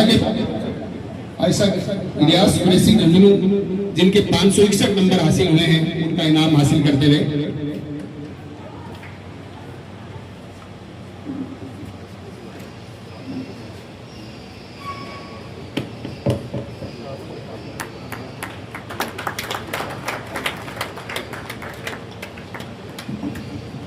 तीन नंबर पे है सानिया खान मकबूल अली सिरिया सर, 565। बहुत संघर्ष किया सर इस बच्ची ने, ये हमारी स्टूडेंट रही है सिरिया सर में और बहुत प्रयास के बाद उनके पिताजी भी आ जाए, आप भी आ जाओ कलेक्टर साहब।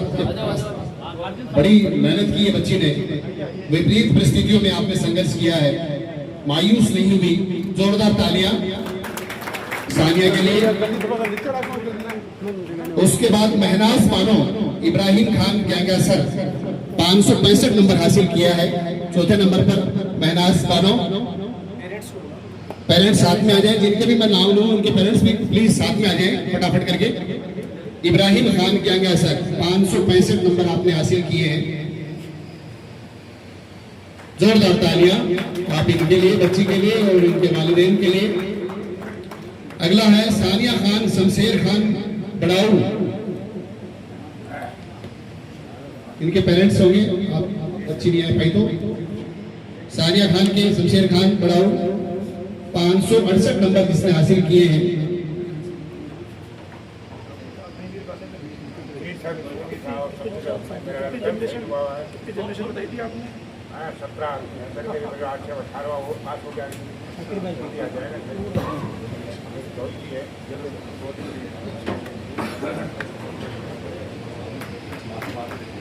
तनवीर खान तनवीर खान नूरी। एक मिनट साहब मैं बोलना चाहता हूँ।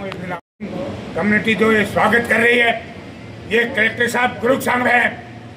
मेरे को भी 29 साल हो गए पंचलाए, लेकिन मैंने इस जिला में ऐसे कलेक्टर साहब नहीं देखे, क्योंकि अपना संडे के दिन, छुट्टी के दिन पहले भी आपने देखा होगा और आज भी इन्होंने अपना टाइम वेस्ट करके और यहाँ पर हमारे लिए हम बहुत शुक्रगुजार हैं।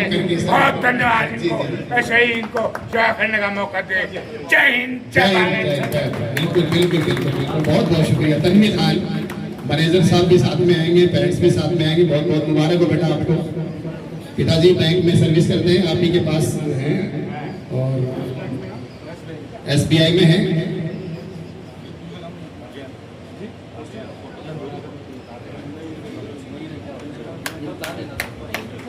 तनवीर खान बैंक में सर्विस करने वाले और उनकी बेटी। उनके बाद में शालीन मोहम्मद आरिफ पीटू सर। शालीन बहुत बहुत मुबारक हो आपको शालीन, और आपके पिताजी मोहम्मद आरिफ पीटू सर आए बेटा, बहुत बहुत बधाई आपको, बहुत बहुत मुबारक हो। जोरदार तालियां।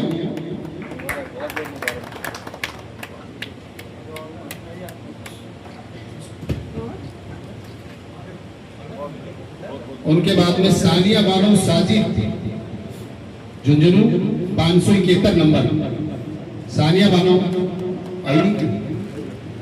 उनके बाद में अशमा सुल्तान खान सीगड़ी। आओ सुल्तान साहब, इनके बाद ये सानिया बानो साजिद।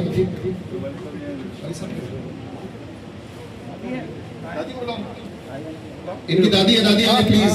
मैंने कहा कि पहले साथ में आए, 1 है 2 और 3 जितने भी साथ में आए हैं आप दादी को साथ जरूर लाओ, दादाजी के अलावा। दादाजी के क्या ये बोल रही दादी नहीं है, दादी कह रहे हैं बुलाओ दादी। आप दिख रहे हो,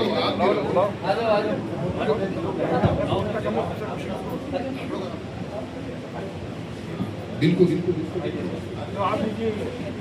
हाँ बिल्कुल। आपका सर साहब का आमंत्रित करना चाहूँगा कि कपड़ों का धोने का वो काम करते हैं, इतना वो संघर्ष किया है परिवार के लोगों के साथ भी, और एक ऐसी मंजिल आप हासिल कर रहे हैं। संघर्ष का काम है निश्चित तौर से, साफ सफाई का काम करना, ये सब बहुत शानदार बधाई। उसके बाद में अशमा सुल्तान खान सीगड़ी, आपके 576 नंबर बने हैं। अस्मा सुल्तान खान, बहुत बहुत मुबारक, बहुत बहुत बधाई आपको। अस्मा के 576 नंबर पड़े, उनके 10 नंबर पे तरन्नुम खान याकूब पहाड़ियान झुंझुनू, जोरदार तालियां। तरन्नुम खान सीगड़ी छोटा सा गांव है सर, बिल्कुल एकदम लाइट पानी की भी व्यवस्था तो है लेकिन मुकम्मल नहीं है, और ऐसे गांव से निकल के आई और आप आगे।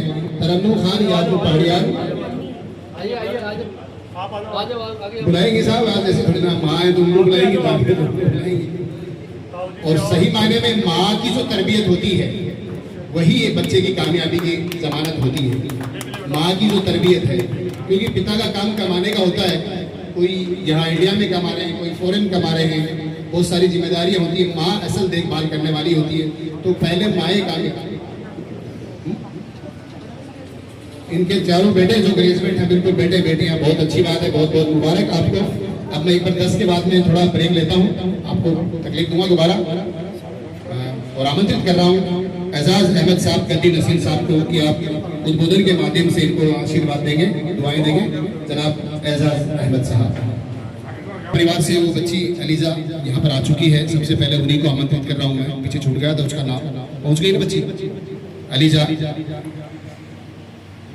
अलीजा को बहुत बहुत मुबारक, आ नहीं पाई थी उस टाइम पे वो। अलीजा ने 563 नंबर हासिल किए हैं। अलीजा डॉटर ऑफ सुहेल खान, बहुत बहुत मुबारक, दरगाह परिवार से हैं। आप भी दरगाह परिवार के जो भी हैं, सुहेल साहब हैं, खालिद साहब आप भी आए। 14 डॉक्टर दे चुके हो, 15वीं डॉक्टर लाइन में लगा दी आपने, एक ही परिवार में। बहुत बहुत मुबारक हो आपको। उनके बाद में शाइस्ता बहलीन, नदीम अहमद डूडलोड, 587 नंबर आपने हासिल किए हैं, बहुत बहुत मुबारक आपको भी हो। आप आए आगे। शाइस्ता बहलीन,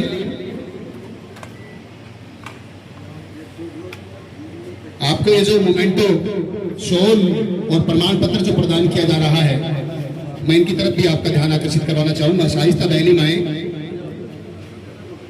शाइस्ता बहलीन, नदीम अहमद डूडलो, 587 नंबर आपने हासिल किए, बहुत बहुत मुबारक हो आपको और आपके पेरेंट्स जो, सबको जोरदार तालियां, मुबारकबाद के साथ तालियां होनी चाहिए।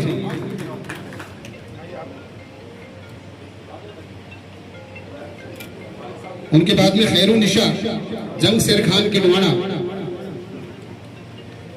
592 नंबर आपने हासिल किए हैं। खैरुन निशा जंग शेर खान किलवाड़ा, 592, जोरदार तालियां इनके लिए, बहुत बहुत मुबारक आपको भी खैरुन निशा।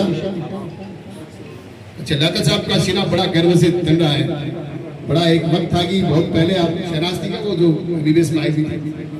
खैरुन निशा जंग शेर खान, इनकी पोती है जो फ्रंट के एक्टिव कार्यकर्ता है, और अपने आप को कभी सफेद दाढ़ी आने के बाद भी ये बूढ़ा नहीं मानते, जवान मानते हैं। 17 कर दिया आज कलेक्टर साहब ने, आपको सर्टिफाइड कर दिया है, तो बहुत बहुत मुबारक हो आपको, आपकी पोती कामयाब हुई खैरुन निशा। मैं आपको बता देना चाहता हूँ, मेरी बोलने की कुछ आदत ज्यादा है, कि 2015 में एकमात्र बच्ची झुंझुनू से आई थी सर, और ये ईश्वर की मेहरबानी थी, अल्लाह ताला का फजल करम था, वो मेरी दोस्ती थी। और खास बात यह है कि आज ये बच्ची भी कामयाब हुई है। मेरे को इतना यह है कि कम से कम हम भी किसी लाइन में आए। नहीं तो हमारे को कौन पूछता, हम तो हरियाणा बॉर्डर पर रहते हैं। शुक्रिया शुक्रिया। और सीमा के ऊपर कौन है झंडा लगाते? अब यूँ है कि मेडल तो लगाए ही नहीं, आज क्या कैसे लगाएं, रोज रोज क्या लगाएं। कलेक्टर साहब को ये मैं बता देना चाहता हूँ, आज से 1 महीने साहब ने इनको सम्मानित किया था। 450 बच्चे मुस्लिम समाज के और अग्निवीर पूछ चुके हैं जबलपुर सेंटरों में, और अभी 600 बच्चे रिटर्न पास किए बैठे हैं, जिसमें साहब एक एक गांव के 52 70 बच्चे रिटर्न किए हुए बैठे। तो ये सब ईश्वर की देन है, आप सबकी दुआएं।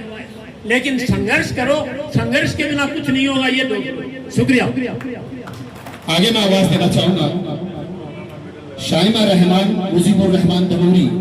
शाहिमा रहमान को बहुत बहुत मुबारक, जोरदार तालियां। शाहिमा रहमान, मुजीबुर रहमान 593 नंबर आपने हासिल किए। थानेदार जी की पोती और आपकी पोती और आपकी बेटी है मुजीबुर रहमान साहब। समाज में बड़ी चेतना का काम किया साहब। इनके दादाजी ने और इनके वालिद साहब जो है वो बड़ी खिदमत कर रहे हैं। इनके दादाजी ने समाज में बहुत चेतना का काम किया है। लोग जो बिल्कुल जानते नहीं थे उनको इल्म से नवाजा, और BSNL में सेवाएं देकर आप रिटायर हुए थे। शाहिमा रहमान, मुजीबुर रहमान तनूरी, बहुत बहुत मुबारक, जोरदार तालियां आपके लिए।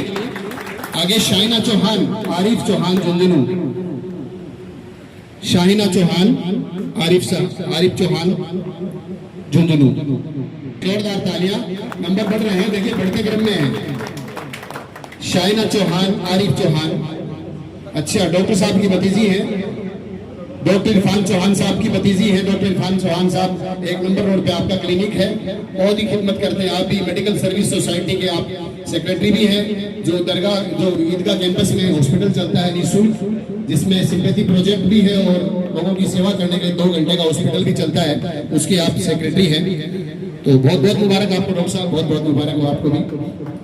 आगे अब्दुल रहमान महमूद चेदारा। अब्दुल रहमान 610, लड़कों की शुरुआत 600 से होती है, इसलिए 610। आपको बहुत बहुत बधाई और बहुत बहुत मुबारक हो। एक ऐसा संघर्षशील परिवार अब्दुल रहमान। आए पाशा साहब, आप भी आए आप। अब्दुल रहमान महमूद चेदारा 610 नंबर, जोरदार बधाई आप, जोरदार तालियां इनके लिए। आगे मोहम्मद रिजवान नूर हसन बिसाऊ। नूर हसन बिसाऊ 611 नंबर जिसने हासिल किए, जोरदार तालियां, बधाई आपको भी।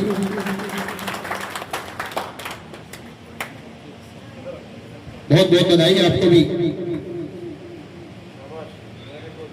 उनके बाद में शाहिना चौहान, मुबारक अली बुहाना, आपने 613 नंबर हासिल किए हैं। शाहिना चौहान, मुबारक अली बुहाना, जोरदार तालियां इसके लिए भी।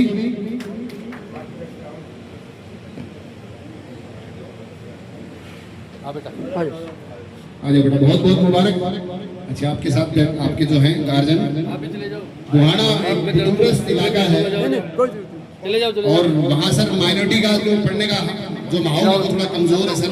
और ऐसे समाज से आप निकल के आइए जहाँ पढ़ाई का बड़ा मुश्किल मामला है, वहाँ से आपने संघर्ष करके इतनी बड़ी वो आपने उपलब्धि हासिल की है, बहुत बड़ी उपलब्धि हासिल की है। बहुत बहुत बधाई आपको। शाहिना चौहान ने 613 नंबर हासिल किए, जोरदार तालियां। एक बार ब्रेक लेना चाहूंगा, मैं कुछ बच्चों को और आमंत्रित करना चाहूंगा।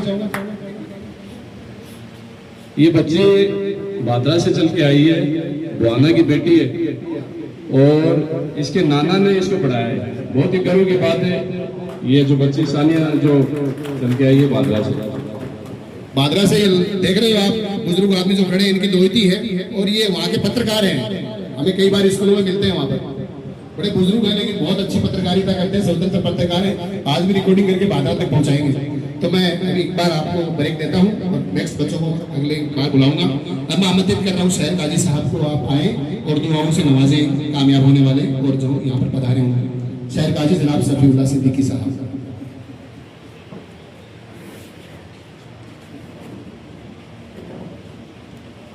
अस्सलाम वालेकुम। हमारे इस इजलास के मेहमान खुसूसी और हमारे ज़िले के अजीम शख्सियत जनाब कलेक्टर साहब और हमारे शहर के मुअज़्ज़ज़ हज़रात गणमान्य नागरिक बंधु, सबसे पहले तो मैं इन बच्चियों को दुआएं देना चाहूँगा कि अल्लाह ताला इनको कामयाब करे और ये बहुत ऊंचे मकाम तक पहुँचे। और इनके जो लवाहिक़ीन हैं, इनके जो वालिदैन हैं, उनको मैं बहुत दिल की गहराइयों से मुबारकबाद देना चाहूँगा। मैं चाहूँगा कि खूब इनके इन्होंने बहुत कुर्बानियाँ दी हैं और ये बच्चियाँ आगे, बच्चे और बच्चियाँ जो हैं आगे तरक्की करें, कामयाब हों, ये मेरी दिली ख्वाहिश है।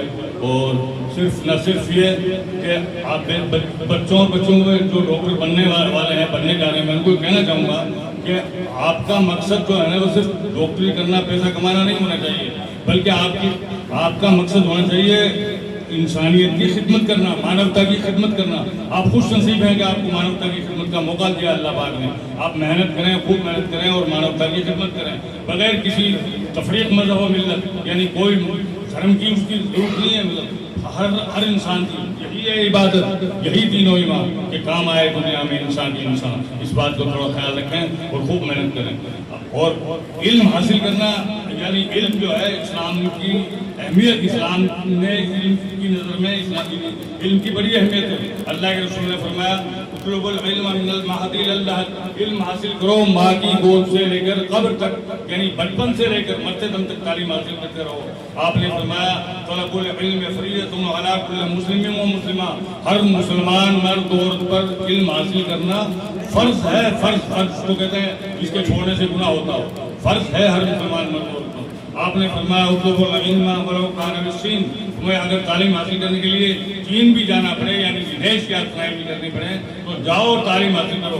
तो शिक्षा की इस्लाम के अंदर बड़ी अहमियत है और मैं उम्मीद करता हूँ। और एक दूसरी बात यह है कि अपने बच्चों पर भी थोड़ा ध्यान दें। बच्चियाँ पढ़ रहे हैं लेकिन हमारे बच्चे नहीं पढ़ रहे हैं, उन पर कंट्रोल करें आप थोड़ा सा, बच्चों को आगे लाने की कोशिश करें, बच्चों को पढ़ाएं आप। और बच्चियों को से गुजारिश करूँगा अपनी ईमान की हिफाजत करते हुए मानवता की खूब खिदमत करें। और मैं लास्ट में आखिर में ये शेर नशेमन पर नशेमन, इन बच्चों को करो, बच्चों को और बच्चों को नशेमन पर नशेमन इस तरह तामीर करता था कि बिजली गिरते गिरते आप खुद बेजार हो जाए।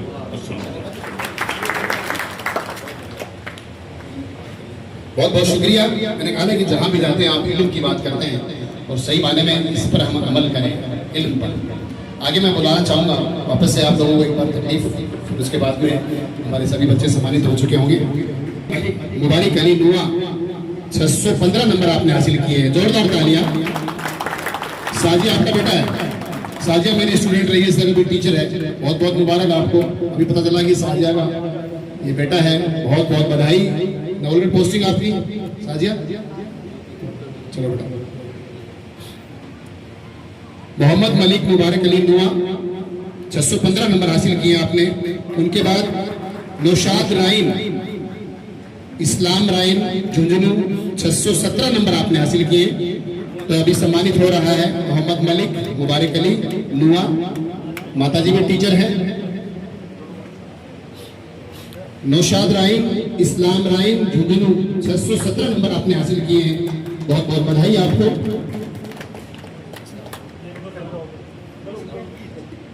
उसके बाद में आलिया खान एजाज खान नुआ 618 नंबर हासिल किए हैं। आलिया खान एजाज खान नुआ आगे, हाँ बिल्कुल इकराम साहब, बिल्कुल बहुत अभी बताता हूँ। आलिया खान एजाज खान, ये इकराम साहब की दोती है और इनकी माताजी जो है वो जज है, करौली पोस्टिंग है। परवीन बानो उनकी बेटी, आरिफ आप भी आए, वो उनकी पहली वो है आलिया एजाज खान, जिसके 618 नंबर मिले हैं। आरिफ भी अभी, आरिफ साहब ने भी रिटायर, दोनों फौज से, ये कैप्टन साहब हैं, आप भी आर्मी से रिटायर हैं। और इनकी बेटी जो है वो जज है और ये उनकी बेटी है। आलिया खान के बाद शाहिल अली तुराब अली माखर 618 नंबर जिसने हासिल किए। साहिल अली तुराब अली माखर 618। बहुत बहुत मुबारक हो आपको भी, बहुत बहुत बधाई। 21 नंबर पे जिसने 618 नंबर हासिल किए हैं, शाहिल अली, तुराब अली, माखर।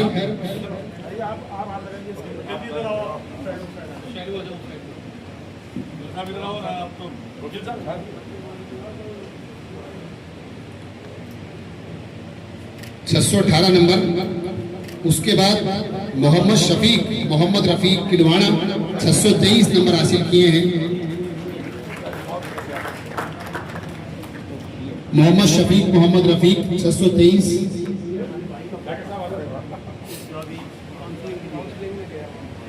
अच्छा, लाल मोहम्मद खान जी और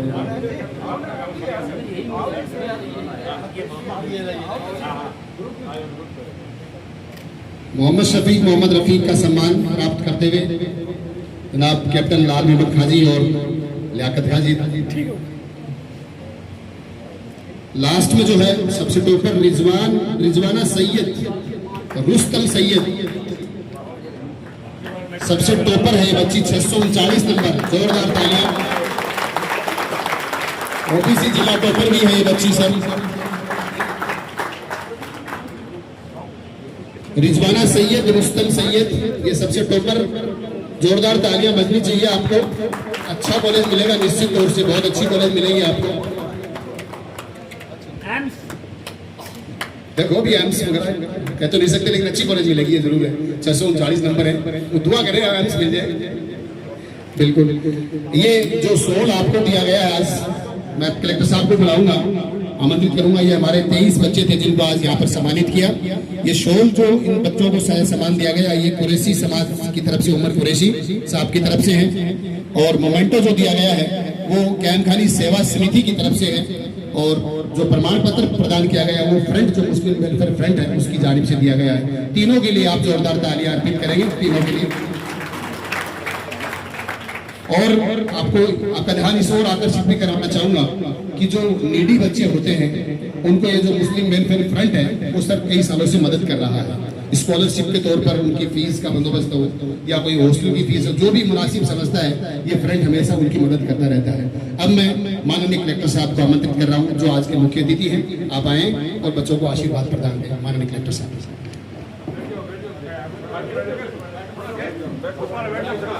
उस लाइन में आप वहाँ चले जाओ ताकि ना कोई दिक्कत नहीं।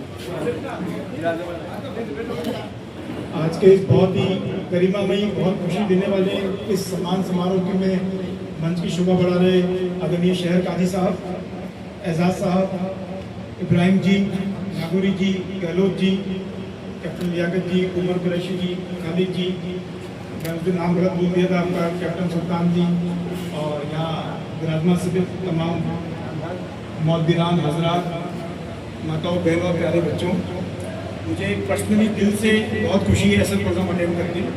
और जैसा आपने कहा कि एक मतलब पहले एक भी डॉक्टर, आपने बताया था साहब, जब आप पढ़ते थे एक भी डॉक्टर नहीं था, बाद में कोई इक्का दुक्का डॉक्टर दिखने लगा। और अब एक नीट परीक्षा पास करके एक छोटे से जिले से 23 निकल रहे, उसमें से भी शायद 20 बच्चियाँ थी, शायद 3 या 4 मतलब बच्चे थे, 23 बच्चियाँ थी। तो ये साफ इंडिकेशन है कि हम किस तरफ बढ़ रहे हैं। और मान के चलिए इससे बेहतर कोई यात्रा का तरीका नहीं हो सकता। जैसा आपने शहर काजी साहब ने बार बार कहा इल्म की बात, तो वो ही साल है। मतलब आप खुद पढ़ेंगे, यदि आप में ज्ञान है, आप में इल्म है, आप में आगे बढ़ने का तरीका है, तो आप खुद भी आगे बढ़ेंगे, परिवार भी आगे बढ़ेगा, समाज भी आगे बढ़ेगा। और आप में सही ज्ञान, सही राह नहीं है, तो उसके बाद आपके परिवार में कुछ भी आपने इनहेरिट किया हो, तो आपको अपने वालिदान से मिला हो, लेकिन उसमें बरकत नहीं मिली है। सबसे ज़्यादा खुशी और ताकत उसी चीज़ से मिलती है अपने दम पे हासिल करते हैं। मुझे पता है कि नीट परीक्षा पास करना कितना मुश्किल काम होता है। और जो जज्बा, सबसे इम्पोर्टेंट चीज़, बहुत सारी चीज़ें मैटर करती हैं, बहुत सारी चीज़ें फैक्टर हो। आप मान के चलिए कि आप खुशनसीब हो और ऊपर वाले की अपनी कृपा है जो आप यहाँ सेलेक्ट हुए। आपके जैसी IQ वाले और भी बच्चे होंगे, लेकिन जो बाकी चीज़ें हैं वो हो सकता है उतनी फेवरेबल नहीं रही। तो जब सारी चीज़ें फेवरेबल बैठती है तब जाके ऐसी चीज़ें होती है कि आप इतने बड़े एग्जाम में सेलेक्ट हो। तो उसमें कोई शक नहीं है कि सबसे बड़ा योगदान आपकी मेहनत का है, आपके जज्बे का है। और जीत के लिए सबसे इम्पोर्टेंट जज्बा होता है। बाकी फैक्टर भी मैटर करते हैं, लेकिन सबसे इम्पोर्टेंट जज्बा होता है। अभी आप सबने देखा होगा कॉमनवेल्थ गेम में मीरा कुमारी चानू का नाम सुना आप लोगों ने? देखा आपने? उसका वो इतने गरीब परिवार से है कि वो जब ट्रेनिंग करने जाती थी तो भी बस चेंज करके और लिफ्ट मांग के जाती थी। उसकी शुरुआत कैसे हुई कि वो एक बार रास्ते में कोई ऐसे छोटा सा झोपड़ी टाइप की थी जिसको जानती थी, बारिश आती थी तो वहाँ रुकती थी वो। तो जब वहाँ रुकी तो तूफान से आया तो उस कमरे के ऊपर छप्पर से थे लोहे के टिन, वो उड़ने लगे और वो बुजुर्ग आदमी था जो अकेला वहाँ रहता था। तो मीरा कुमारी चानू ने कभी टूटा फूटा सा घर था, नीचे पड़े हुए थे पत्थर थे, अकेली ने कम से कम 30-35 पत्थर जो 30-40 किलो के थे वो फटाफट ऊपर रख के एक टिन नहीं उड़ने दिया। तो वो जो आदमी थे वो बड़े अनुभवी थे, उन्होंने कहा ये क्या, मतलब ये एक पत्थर भी 2 लोग मिलकर उठा नहीं सकते, इसको अकेले ऊपर ले जाकर रख दिया। तो वो पहचान कि इसमें कोई असीमित क्षमता है। उन्होंने फिर बात की, उसकी प्रॉपर कोचिंग की व्यवस्था की। कोचिंग की गांव से बहुत दूर जहाँ उसको एक साधन चेंज करके लिफ्ट मांग के जाना पड़ता था, लेकिन मेन बात उस हीरे को जो जौहरी था उसने पहचाना, लेकिन फिर उसने अपना जज्बा नहीं छोड़ा और आज किस मुकाम पे पूरे हिंदुस्तान में उसने दूसरी बार हमारा परचम फैलाया। तो इसके माध्यम से मैं आपको ये कहना चाहता हूँ कि बाकी चीज़ें मैटर करती है, लेकिन जो सबसे इम्पोर्टेंट डिसाइडिंग फैक्टर है कुछ होगा या नहीं होगा वो आपका जज्बा है। तो आपके जज्बे को सलाम, बहुत बहुत बधाई कि आप लोगों ने इतनी मेहनत करके और आपके मुकाम हासिल किया है। सेकेंड, हमारे जो एंकर जो प्रोग्राम को कोऑर्डिनेट कर रहे हैं उन्होंने बार बार कहा, लेकिन मैं ये मानना चाहता हूँ कि जो व्यक्ति बहुत ही हम्बल बैकग्राउंड से आ रहा है, कोई सब्जी बेच रहे हैं, कोई मैसन का काम कर रहे हैं और उनके परिवार से यदि बच्चियाँ यहाँ निकल रही है तो वो ज़्यादा बधाई के पात्र हैं, क्योंकि उन्होंने एक लक्ष्य स्पष्ट कर लिया। बाकी 100 तकलीफ आई हम जानते हैं, बात करना आसान होता है, जो करता है उसको जानते हैं, लेकिन आपने उन तकलीफों को साइड में कर दिया। आपने लक्ष्य स्पष्ट रखा कि मैं अपने दम पे आज यहाँ खड़ा हूँ, लेकिन अपनी बच्ची को मुझे बनाना है। आपने सपोर्ट किया, आपका योगदान भी कम नहीं है। तीसरी बात मैं ये कहना चाहूँगा, जो अभी यहाँ मन से कही थी कि माँ और बाप, मतलब मदर और फादर, तो मेरा ये मानना है कि मदर फादर का जो योगदान है आप कभी भी जीवन में उसको नहीं भूलेंगे। और मदर चूंकि सॉफ्ट होती है, प्रकृति ने उनको ऐसा बनाया है, तो हम सब ये मानते हैं कि भाई जैसा आपने कहा कि फादर तो मतलब आप बुरा नहीं माने, फादर तो रोजगार के लिए ऑब्वियसली यूएई में रहेंगे, कतर में रहेंगे या कोई और काम भी कर सकते हैं, मदर रहती है, मदर बच्चों को संभालती है। लेकिन मैं इसमें मेरी थोड़ी राय अलग है। फादर जो होता है वो बच्चों से ज़्यादा अटैच होता है, लेकिन उसके पास इतना मौका भी प्रकृति ने नहीं दिया कि वो बैठ के रोए या अपनी भावना व्यक्त कर सके। वो अपना साथ का लागत छोड़ के और वो अपने परिवार को पालने के लिए, चाहे वो फौज में काम कर रहा है, चाहे दुबई में काम कर रहा है या कहीं और नौकरी कर रहा है, उसको भी उतना ही स्नेह अपनी पत्नी से, अपने बच्चों से है जितना उसकी पत्नी को अपने बच्चों से, अपने पति से है। लेकिन वो ज़्यादा प्यार करता है, वो साइलेंट रहता है, वो अपने आंसू में नहीं बहाता। और ये एक बहुत अच्छी कहावत है, अलग किस्सा कहावत मुझे पता नहीं कि जो फादर का त्याग है वो उससे भी बड़ा है, क्योंकि वो हासिल करने के लिए नहीं, प्राप्त करने के लिए नहीं करता, वो सिर्फ त्याग करता है। असली प्रेम तो जो है वो त्याग में है, अपरिग्रह में है कि मैं ये नहीं कि आप मैं आपको पसंद करता हूँ, आपको घेर के रखूँ। यदि असली प्रेम है तो मैं ये देखूँगी आप किस में ग्रो कर रहे हो, आप किस में खुश हो, और आपको खुश होते हुए देख के मैं खुश होना, वो असली प्रेम है। बजाय इस प्रेम में आपको बांध के रखूँ और आपको ग्रो नहीं करने दूँ। तो फादर के लिए कहा जाता है कि आजकल बच्चे कई बार अक्सर कहते हैं तो फादर उस टिन की तरह है जो घर में लगा हुआ है, बारिश में बरसात होती है तो वो टिन बरसात सहन करता है, नीचे नहीं आती है, धूप आती है तो टिन रोकता है और वो नीचे नहीं आती है, ओले पड़ते हैं तो भी वो टिन सहन करता है, नीचे वाले नहीं आते हैं। और अक्सर उसके नीचे बैठने वाले कहते हैं ये आवाज़ बहुत करता है। तो आप ये मान के चलिए कि फादर वो टिन है जो आपकी ओले से, बरसात से, धूप से सबसे रक्षा कर रहा है, और वो इतना ऊपर अपना बिल्कुल निःशब्द त्याग कर रहा है। उसी का परिणाम है कि आप आराम से नीचे बैठ के उसमें अखबार पढ़ रहे हो, पकौड़े खा रहे हो। तो मैं ये कहना चाहूँगा, दृढ़ता से कहना चाहूँगा, खासकर आप बच्चों को, कि आपने अपने दम पे मुकाम हासिल किया है। इससे ज़्यादा बड़ी खुशी नहीं हो सकती है। जीवन में बहुत आगे बढ़े, लेकिन अपने पेरेंट्स का सबसे पहले, और उसके बाद जिन लोगों ने आपको यहाँ तक पहुँचने में कोई भी डायरेक्ट इनडायरेक्ट मौका दिया है, सम्मान दिया है, कम से कम सपोर्ट किया है, पॉजिटिव बात की है। मंच पर जितने भी लोग बैठे हैं, मेरे को कई बार मौका लगा है, हरदम आप मोटिवेट करते हो। तो मेरा मानना है कि समाज वो आगे बढ़ता है। हर आदमी के पास कुछ ना कुछ है। आपके पास में कुरान का ज्ञान है, आपके पास में अनुभव है, आपके पास में कुछ धन है, आपके पास में जगह है, आपके पास में कुर्सी, आपके पास में राय है। राय देना छोटा काम नहीं, किसी को सही राय देना, सही रास्ता बताना, ये भी बहुत बड़ा है। तो जिसके पास जो है उसको वो पॉजिटिवली समाज के लिए कंट्रीब्यूट करे, इससे बड़ा कोई योगदान नहीं हो सकता। और यही कारण है की जो जर्नी शुरू हुई आज वो यहाँ तक पहुँची है। और जैसा आपने कहा कि हमारे बुहाना क्षेत्र से 1-2 आए हैं, तो मान के चलिए 1-2 साल बुहाना भी 22 बच्चे यहाँ होंगे। तो ये क्योंकि ये भावना जो है ये इसका मल्टीपल इफेक्ट होता है। एक बार ये ट्रेन आगे बढ़ा, ऑब्वियसली हम सब समाज में परिवार में तो उन्हीं गलियों में पैदा होकर हम सब बड़े हुए यहाँ तक पहुँचे। आज एक बच्ची जब मेडिकल में सिलेक्ट हुई है, अब ये अपने कॉलेज में जाएगी, उसके बाद जब ये आएगी तो निश्चित रूप से जो इसके आसपास पड़ोस रिश्तेदार वो देखेंगे तो वो खुद को महसूस होगा कि यार इसकी लाइफ, हम तो कहा रहे इसकी लाइफ क्या होगी, उससे बड़ी कोई प्रेरणा नहीं हो सकती। आप हम कहेंगे हमारा काम है कहना, लेकिन जो खुद को देख के अंदर से जो आग पैदा होती है उससे बड़ी कोई भी चीज़ नहीं होती। मैं आपको इस अवसर पर बस ज़्यादा कोई भाषण नहीं दूंगा, लेकिन 2-3 बात जरूर कहना चाहूँगा। सबसे पहले एक बहुत बेसिक सिद्धांत है कि आप मेहनत इतनी खामोशी से करो कि आपकी सफलता शोर हो जाए। तो जो भी काम आपको किया है, आप मेडिकल में जा रहे हैं या जितने भी लोग बड़े अलग अलग अपना अपना काम करते होंगे, आपको ये बताने कतई जताने की जरूरत नहीं है कि मैंने ये किया, मैंने ये कर दिया, मैं ये था, मैं वो था। आप चुपचाप अपना काम करिए।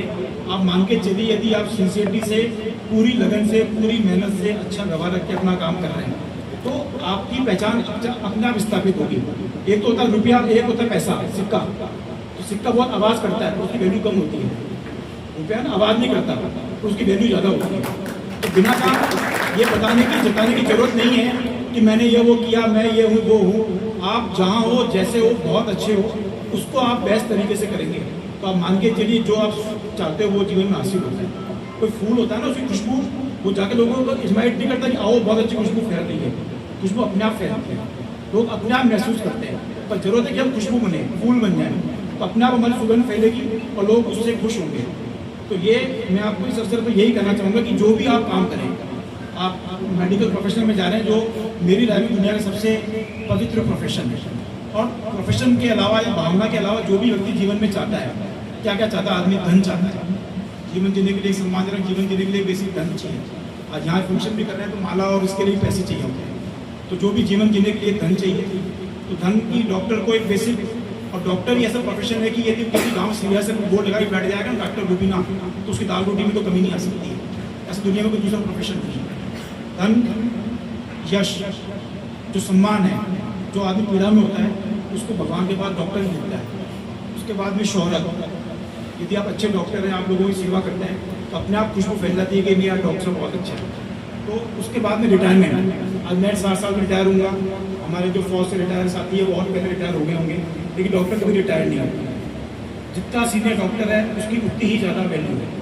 तो धन, पद, पैसा, शोहरत, लॉन्जिविटी, जितनी भी चीज़ें आदमी अपने करियर में सोचता है, कल्पना करता है, वो सारी बहुतायत से मेडिकल प्रोफेशन में उपलब्ध है। तो आप लोग ये मान के चलिए, जितने भी आप 23 बच्चे यहाँ बैठे हैं, कि आपकी ज़िंदगी की बेसिक खुशगवार ज़िंदगी जीने की रसीद तो कट गई, उसको कोई आपसे छीन नहीं सकता। क्योंकि संपत्ति का हिसाब बहुत तरह की होती है। एक होती है जैसे शेयर मार्केट में पैसा लगाया वो मिल सकता है, मेरे पास कैश है तो वो चोरी हो सकता है। रियल एस्टेट मैंने जमीन खरीदी, उसमें कोई लफड़ा हो जाए, कोई भूकंप आ जाए, मकान टूट जाए। लेकिन जो ज्ञान है, जो आपकी खुद की डिग्री है, वो आपसे इस जीवन में कोई नहीं छीन सकता। ये एकमात्र ऐसी संपत्ति है जो आपने अपने दम पर अर्जित की है और आपके साथ ही जाएगी, आपके जीवन काल में कोई भी इसको नहीं चुरा सकता। तो आपने वो संपत्ति हासिल कर दी और इस संपत्ति के माध्यम से आपकी जो आगामी जीवन है वो मान के चलिए कि जो भी आदमी सोचता है उससे बहुत बेहतर होगा। इसके लिए जितनी ऊपर वाले को शुक्रिया अदा किया है वो कम है, जितनी बधाई आप लोगों को दी जाए कम है। पेरेंट्स को जिन्होंने, उनका सबसे बड़ा रोल है, क्योंकि बच्चे तो अभी कच्ची मिट्टी है, वो समझ ही नहीं पा रहे कि कौन सा घड़ा बनाना है, क्या करना है। लेकिन पेरेंट्स ने अच्छी सोच रखी, अच्छा त्याग रखा। जैसे किसी ने कहा कि जरूरत पड़े तो चाइना भी जाओ पढ़ने, तो ये भावना होनी चाहिए। क्योंकि हम अनावश्यक पॉसेसिवनेस रखें तो उसके बाद आप उसके करियर को खत्म कर रहे हैं। यदि आप यही बच्चियाँ बैठी, मुझे पता नहीं कि मैं किसी ने सीकर में कोचिंग की होगी, किसी ने जुनून में की होगी, किसी ने कहीं और कोई तरीके से पढ़ी हुई तभी यहाँ तक पहुँची है। लेकिन यदि हम 1, 2, 3, 4, 10 अनावश्यक रेस्ट्रिक्शन लगा देते हैं तो इन बच्चियों में जो काबिलियत की हो सकता है कि वो हासिल नहीं करता।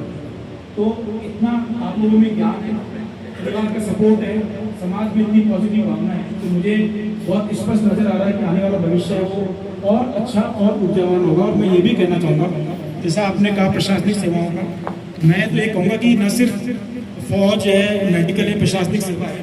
आज के टाइम में प्राइवेटाइजेशन का ज़माना है, तो और बहुत नई नई विधाएँ, नई नई फील्ड आ रही है।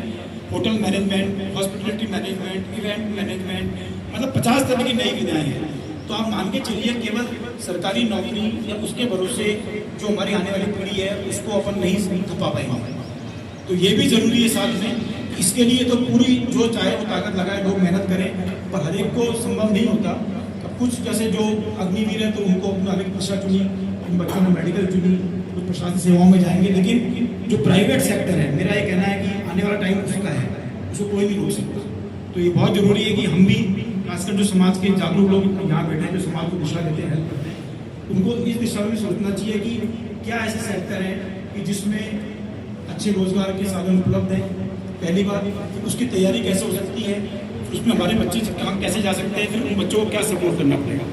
वो और एक बार आप थोड़ा सा होमवर्क करके यदि करेंगे तो जो समाज को ओवरऑल आगे लाने की जो प्रयास है, जो बात हो रही है, उसमें एक बहुत अच्छा और कदम उठ पाएगा।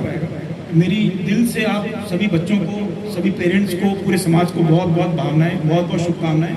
मुझे पूरा विश्वास है कि आप खुद अच्छे डॉक्टर, अच्छे नागरिक बनोगे और आप अपना, हमारे झुंझुनू का और इस देश का नाम रोशन करोगे। और मेन बात मैं लास्ट में ये भी कहूँगा आपको कि ये सब छोड़ दो, किसका नाम रोशन होगा, आप क्या किसका नाम करोगे, लेकिन अच्छा काम करके सबसे ज़्यादा खुद को संतुष्टि मिलती है। और जीवन में अंतिम जो खुशी है वो खुद की संतुष्टि है। सफलता तो दूसरा आंकता है कि यार इन हाजी साहब के 4 मंजिली बिल्डिंग थी, अब 6 की बन गई, अब 8 की बन गई, पर हो सकता है अंदर से वो इतने खुश नहीं हो। लेकिन जिसको अंदर से, जिसने सेवा करी, अच्छा काम किया, अच्छा भाव रखा, उसको जो खुशी मिलती है उसकी कोई कीमत नहीं है, वो सब सर्वोपरि है। तो मुझे पूरा विश्वास है कि आप लोग जिस तरीके से, जिस जज्बे से यहाँ आए हैं, बैठे हैं, तो आगे भी आप अच्छे डॉक्टर बनेंगे और समाज की अच्छी सेवा करके पहले खुद का, उसके बाद समाज का भी विकास करेंगे। और मुझे इतने सुंदर कार्यक्रम में बुलाया, इतना सम्मान दिया, इसके लिए मैं इब्राहिम जी का और आप सभी का बहुत आभारी हूँ। धन्यवाद। बहुत बहुत धन्यवाद। आपने बहुत सारे एग्जाम्पल आपके सामने दिए और सबसे बड़ी बात आपने जो शब्द इस्तेमाल किया कि दिल खुश होता हो जिस काम से, वो आपकी सच्ची कामयाबी है। संतुष्ट हो गए, आप खुश हो गए, यही आपकी कामयाबी है। बहुत बहुत आभार सर, बहुत बहुत धन्यवाद आपका। आपने ऐसे मौके पर हम सबको इन 90 तोले शब्दों से आपने नवाजा। अब मैं आपके सम्मान के लिए बुलाना चाहूँगा ख्वाजा आरिफ साहब, एडवोकेट जहीर साहब, जनाब लियाकत राहीन साहब, इकबाल जाजोदिया साहब, जनाब भंवर गहलोत साहब, जनाब तहसीन कुरैशी साहब, मोहम्मद अली साहब, उमर कुरैशी साहब और इंजीनियर इब्राहिम साहब, और साथ में साकिर खोकर साहब। साकिर खोकर साहब तो ऐसे शख्स जिन्होंने डाटा कलेक्ट का काम किया है। ये सारे जो बच्चों के किसके कितने नंबर आए, कौन कहाँ का रहने वाला है, ये बहुत बड़ा काम इन साकिर साहब ने किया है। ये असल काम आपने किया है जिले के अंदर। तो ये कलेक्टर साहब को सम्मान देने के लिए पधारे और मैं ध्यान आकर्षित करवाना चाहूँगा माननीय कलेक्टर साहब का भी, और सम्मान हो रहा उसी दौरान सभी का। एक तो ये है कि आप सभी रुकेंगे, ग्रुप फोटो भी होगा और ग्रुप फोटो के साथ साथ में अल्पहार की व्यवस्था भी रहेगी। एक और मैं आपका ध्यान आकर्षित ये करवाना चाहूँगा कि ये मुस्लिम वेलफेयर फ्रंट जो है वो हमेशा आपके लिए उसके दरवाजे खुले हैं। जब भी आपको कैरियर गाइडेंस की जरूरत पड़े, कोई किसी दूसरे फील्ड में आपको राय मशवरा लेना हो तो आप कांटेक्ट करें। किसी नीडी बच्चे की जरूरतमंद के संबंध में आपको डिस्कस करनी पड़े तो मुस्लिम वेलफेयर फ्रंट के जो अध्यक्ष महोदय उन्होंने मुझे अवगत करवाया है कि ये फ्रंट का दरवाजा हर वक्त कौम के बच्चों के लिए खुला रहेगा। निश्चित तौर से हमसे जो भी हो सकेगा वो आपके लिए हम करेंगे। स्कॉलरशिप हो, चाहे कैरियर गाइडेंस हो, तो चाहे वो किसी तरह का कोई जागरूकता का प्रोग्राम हो, ये हमेशा फ्रंट के दरवाजे हमेशा आपके लिए खुले रहेंगे। तो एक बार फ्रंट के लिए भी तालियां जोरदार। और माननीय कलेक्टर साहब को मोमेंटो देकर सम्मानित कर रहे हैं। आपका 5-7 मिनट का वक्त और लेंगे सर। अब मैं आज के इस प्रोग्राम के धन्यवाद अर्पित करने के लिए बरकत गहलोत साहब को आमंत्रित कर रहा हूँ कि आप आए हुए अतिथियों का इनका धन्यवाद अर्पित करेंगे। और उसके बाद में इब्राहिम साहब को आमंत्रित करूंगा कि वो राष्ट्रगान के साथ ही इस प्रोग्राम का जो है एंड करेंगे। और उसके बाद में ग्रुप फोटो और अल्पहार की व्यवस्था रहेगी। तो मैं धन्यवाद अर्पित के लिए जो उसके सेक्रेटरी हैं जनाब बरकत गहलोत साहब। अस्सलाम वालेकुम। मंच पर उपस्थित हमारे जिले के गौरव कलेक्टर साहब, कमरुद्दीन दरगाह के गद्दनी चंद एजाज साहब, शहर के प्रमुख नागरिक उनमें गिनती आती है जिनकी हमारे काजी साहब, अध्यक्ष जी, सेक्रेटरी साहब, तमाम साथीगण, प्यारे बच्चों, और सबसे पहले आप सभी को मैं शुक्रिया अदा करता हूं कि आपने अपना कीमती समय निकालकर इस प्रोग्राम में शामिल हुए, बच्चों की हौसला अफजाई की, और इसी तरह के आगे जब जब हमें जरूरत पड़े, जब जब हमें आपकी मदद की जरूरत पड़े, आप इसी तरह हमारे साथ रहें। इन्हीं शब्दों के साथ बहुत बहुत शुक्रिया। अब सभी से गुजारिश है कि आप अपने मकान पे खड़े होंगे और मैं इब्राहिम साहब को बुला रहा हूँ कि आप राष्ट्रगान आप पेश करेंगे। इब्राहिम साहब अभी तमाम साथी जो हैं सावधान की स्थिति में खड़े होंगे। आवाज़ बुलंद ये पहाड़ी के उस तरफ तक हमारी आवाज़ पहुँचे। नेशनल एंथम जो है हम सेट करेंगे।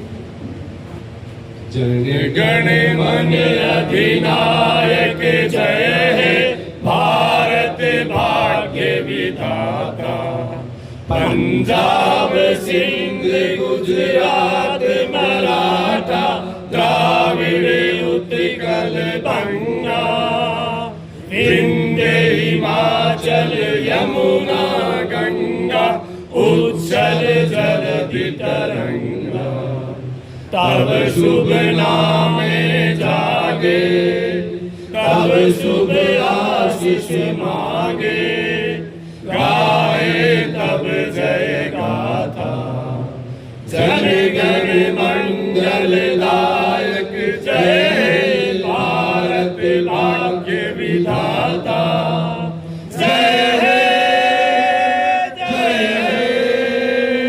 हे जय हे जय जय जय जय हे जय हिंद। तो अभी अपनी जगह पे बैठ जाए। बच्चे जो है ये फ्रंट में चले जाए, वहाँ स्टूडियो के पास एक कलेक्टर साहब के साथ में अपना ग्रुप फोटो लेंगे, स्टूडियो के लिए चले जाए। और सेकंड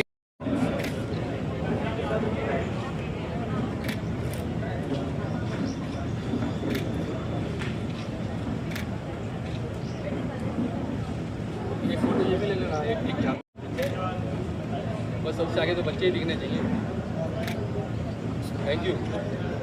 ये बच्ची जो है इकबाल चौहान की बेटी है और ये डेट में अच्छे नंबर लेके आई है। आज इसका झुंझुनू में सम्मान किया गया, बहुत ही शानदार है।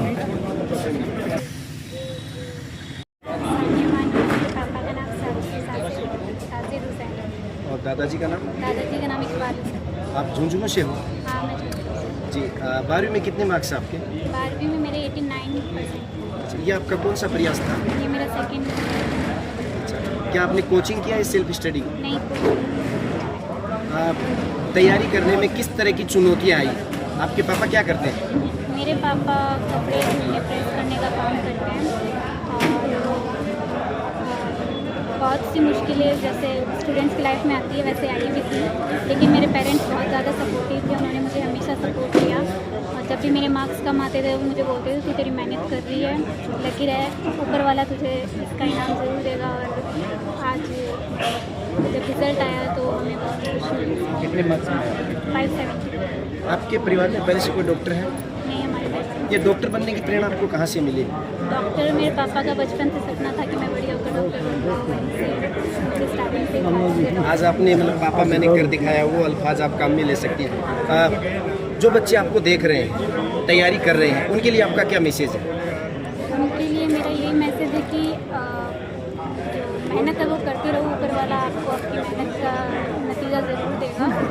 पेशेंस, सब्र जो है वो अभी जैसे ये पेपर लीक वगैरह हुआ था तो उसमें कई बार होप भी टूटी थी, लेकिन फिर भी मेहनत की, सब्र रखा तो हो गया। आपके जैसे अगर आपने धोबी समाज से हैं आप, धोबी समाज में भी एजुकेशन में बहुत अच्छा सुधार हुआ है और आज खासकर यहाँ पे जो 23 बच्चों को सम्मानित किया गया उसमें लड़कियों की संख्या ज़्यादा है, तो लड़कियों के लिए क्या मैसेज आपके लिए?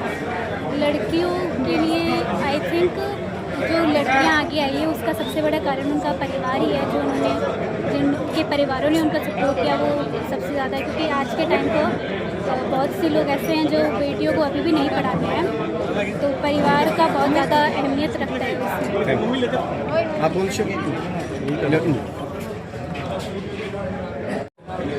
मेरा नाम साइना है। कहाँ से? मैं बुहाना से हूँ, लेकिन मैं अपने ननिहाल रहती हूँ भादरा। आज भादरा से यहाँ सम्मानित होने के लिए तो अपने दादाजी का, पापा जी का और नाना जी का नाम भी बताओ। मेरे पापा का नाम मुबारक अली है और दादा का नाम निजामुद्दीन है और मेरे नाना का नाम मोहम्मद इकबाल चौहान है और इन्होंने ही मुझे पढ़ाया है। आपके 12वीं में कितने मार्क्स हैं? 92। ये आपका कौन सा प्रयास था? अब कितने मार्क्स बने आपके? 613। आपने तैयारी कोचिंग में किया, सेल्फ स्टडी कहाँ से किया आपने?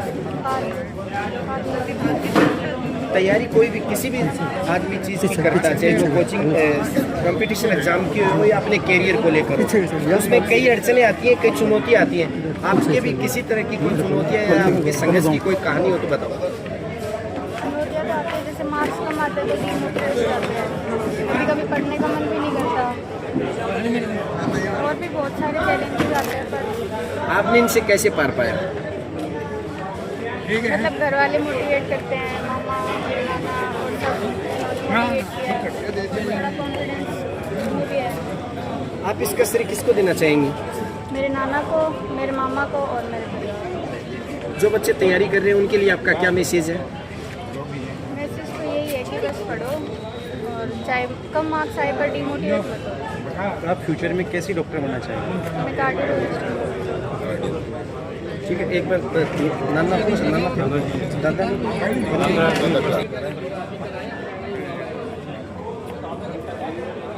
ये ननिहाल के लोग हैं जिसने इस बच्ची को पढ़ाया, बुहाना की है और बहादुरा में अपने ननिहाल में रह के पढ़ाई की तैयारी की और आज झुंझुनू में सम्मानित हुई। बड़ी बात है मुस्लिम धोबी समाज की।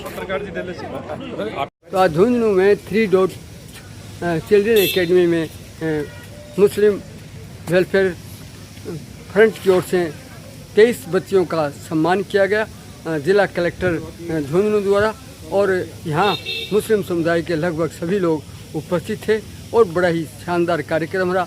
तो देखते रहिए राष्ट्रवादी संदेश, लाइक कीजिए, सब्सक्राइब कीजिए। मैं लाल मोहम्मद जन, स्वतंत्र पत्रकार, फिर आपसे मिलूँगा नए समाचार साथ। जय हिंद, जय भारत।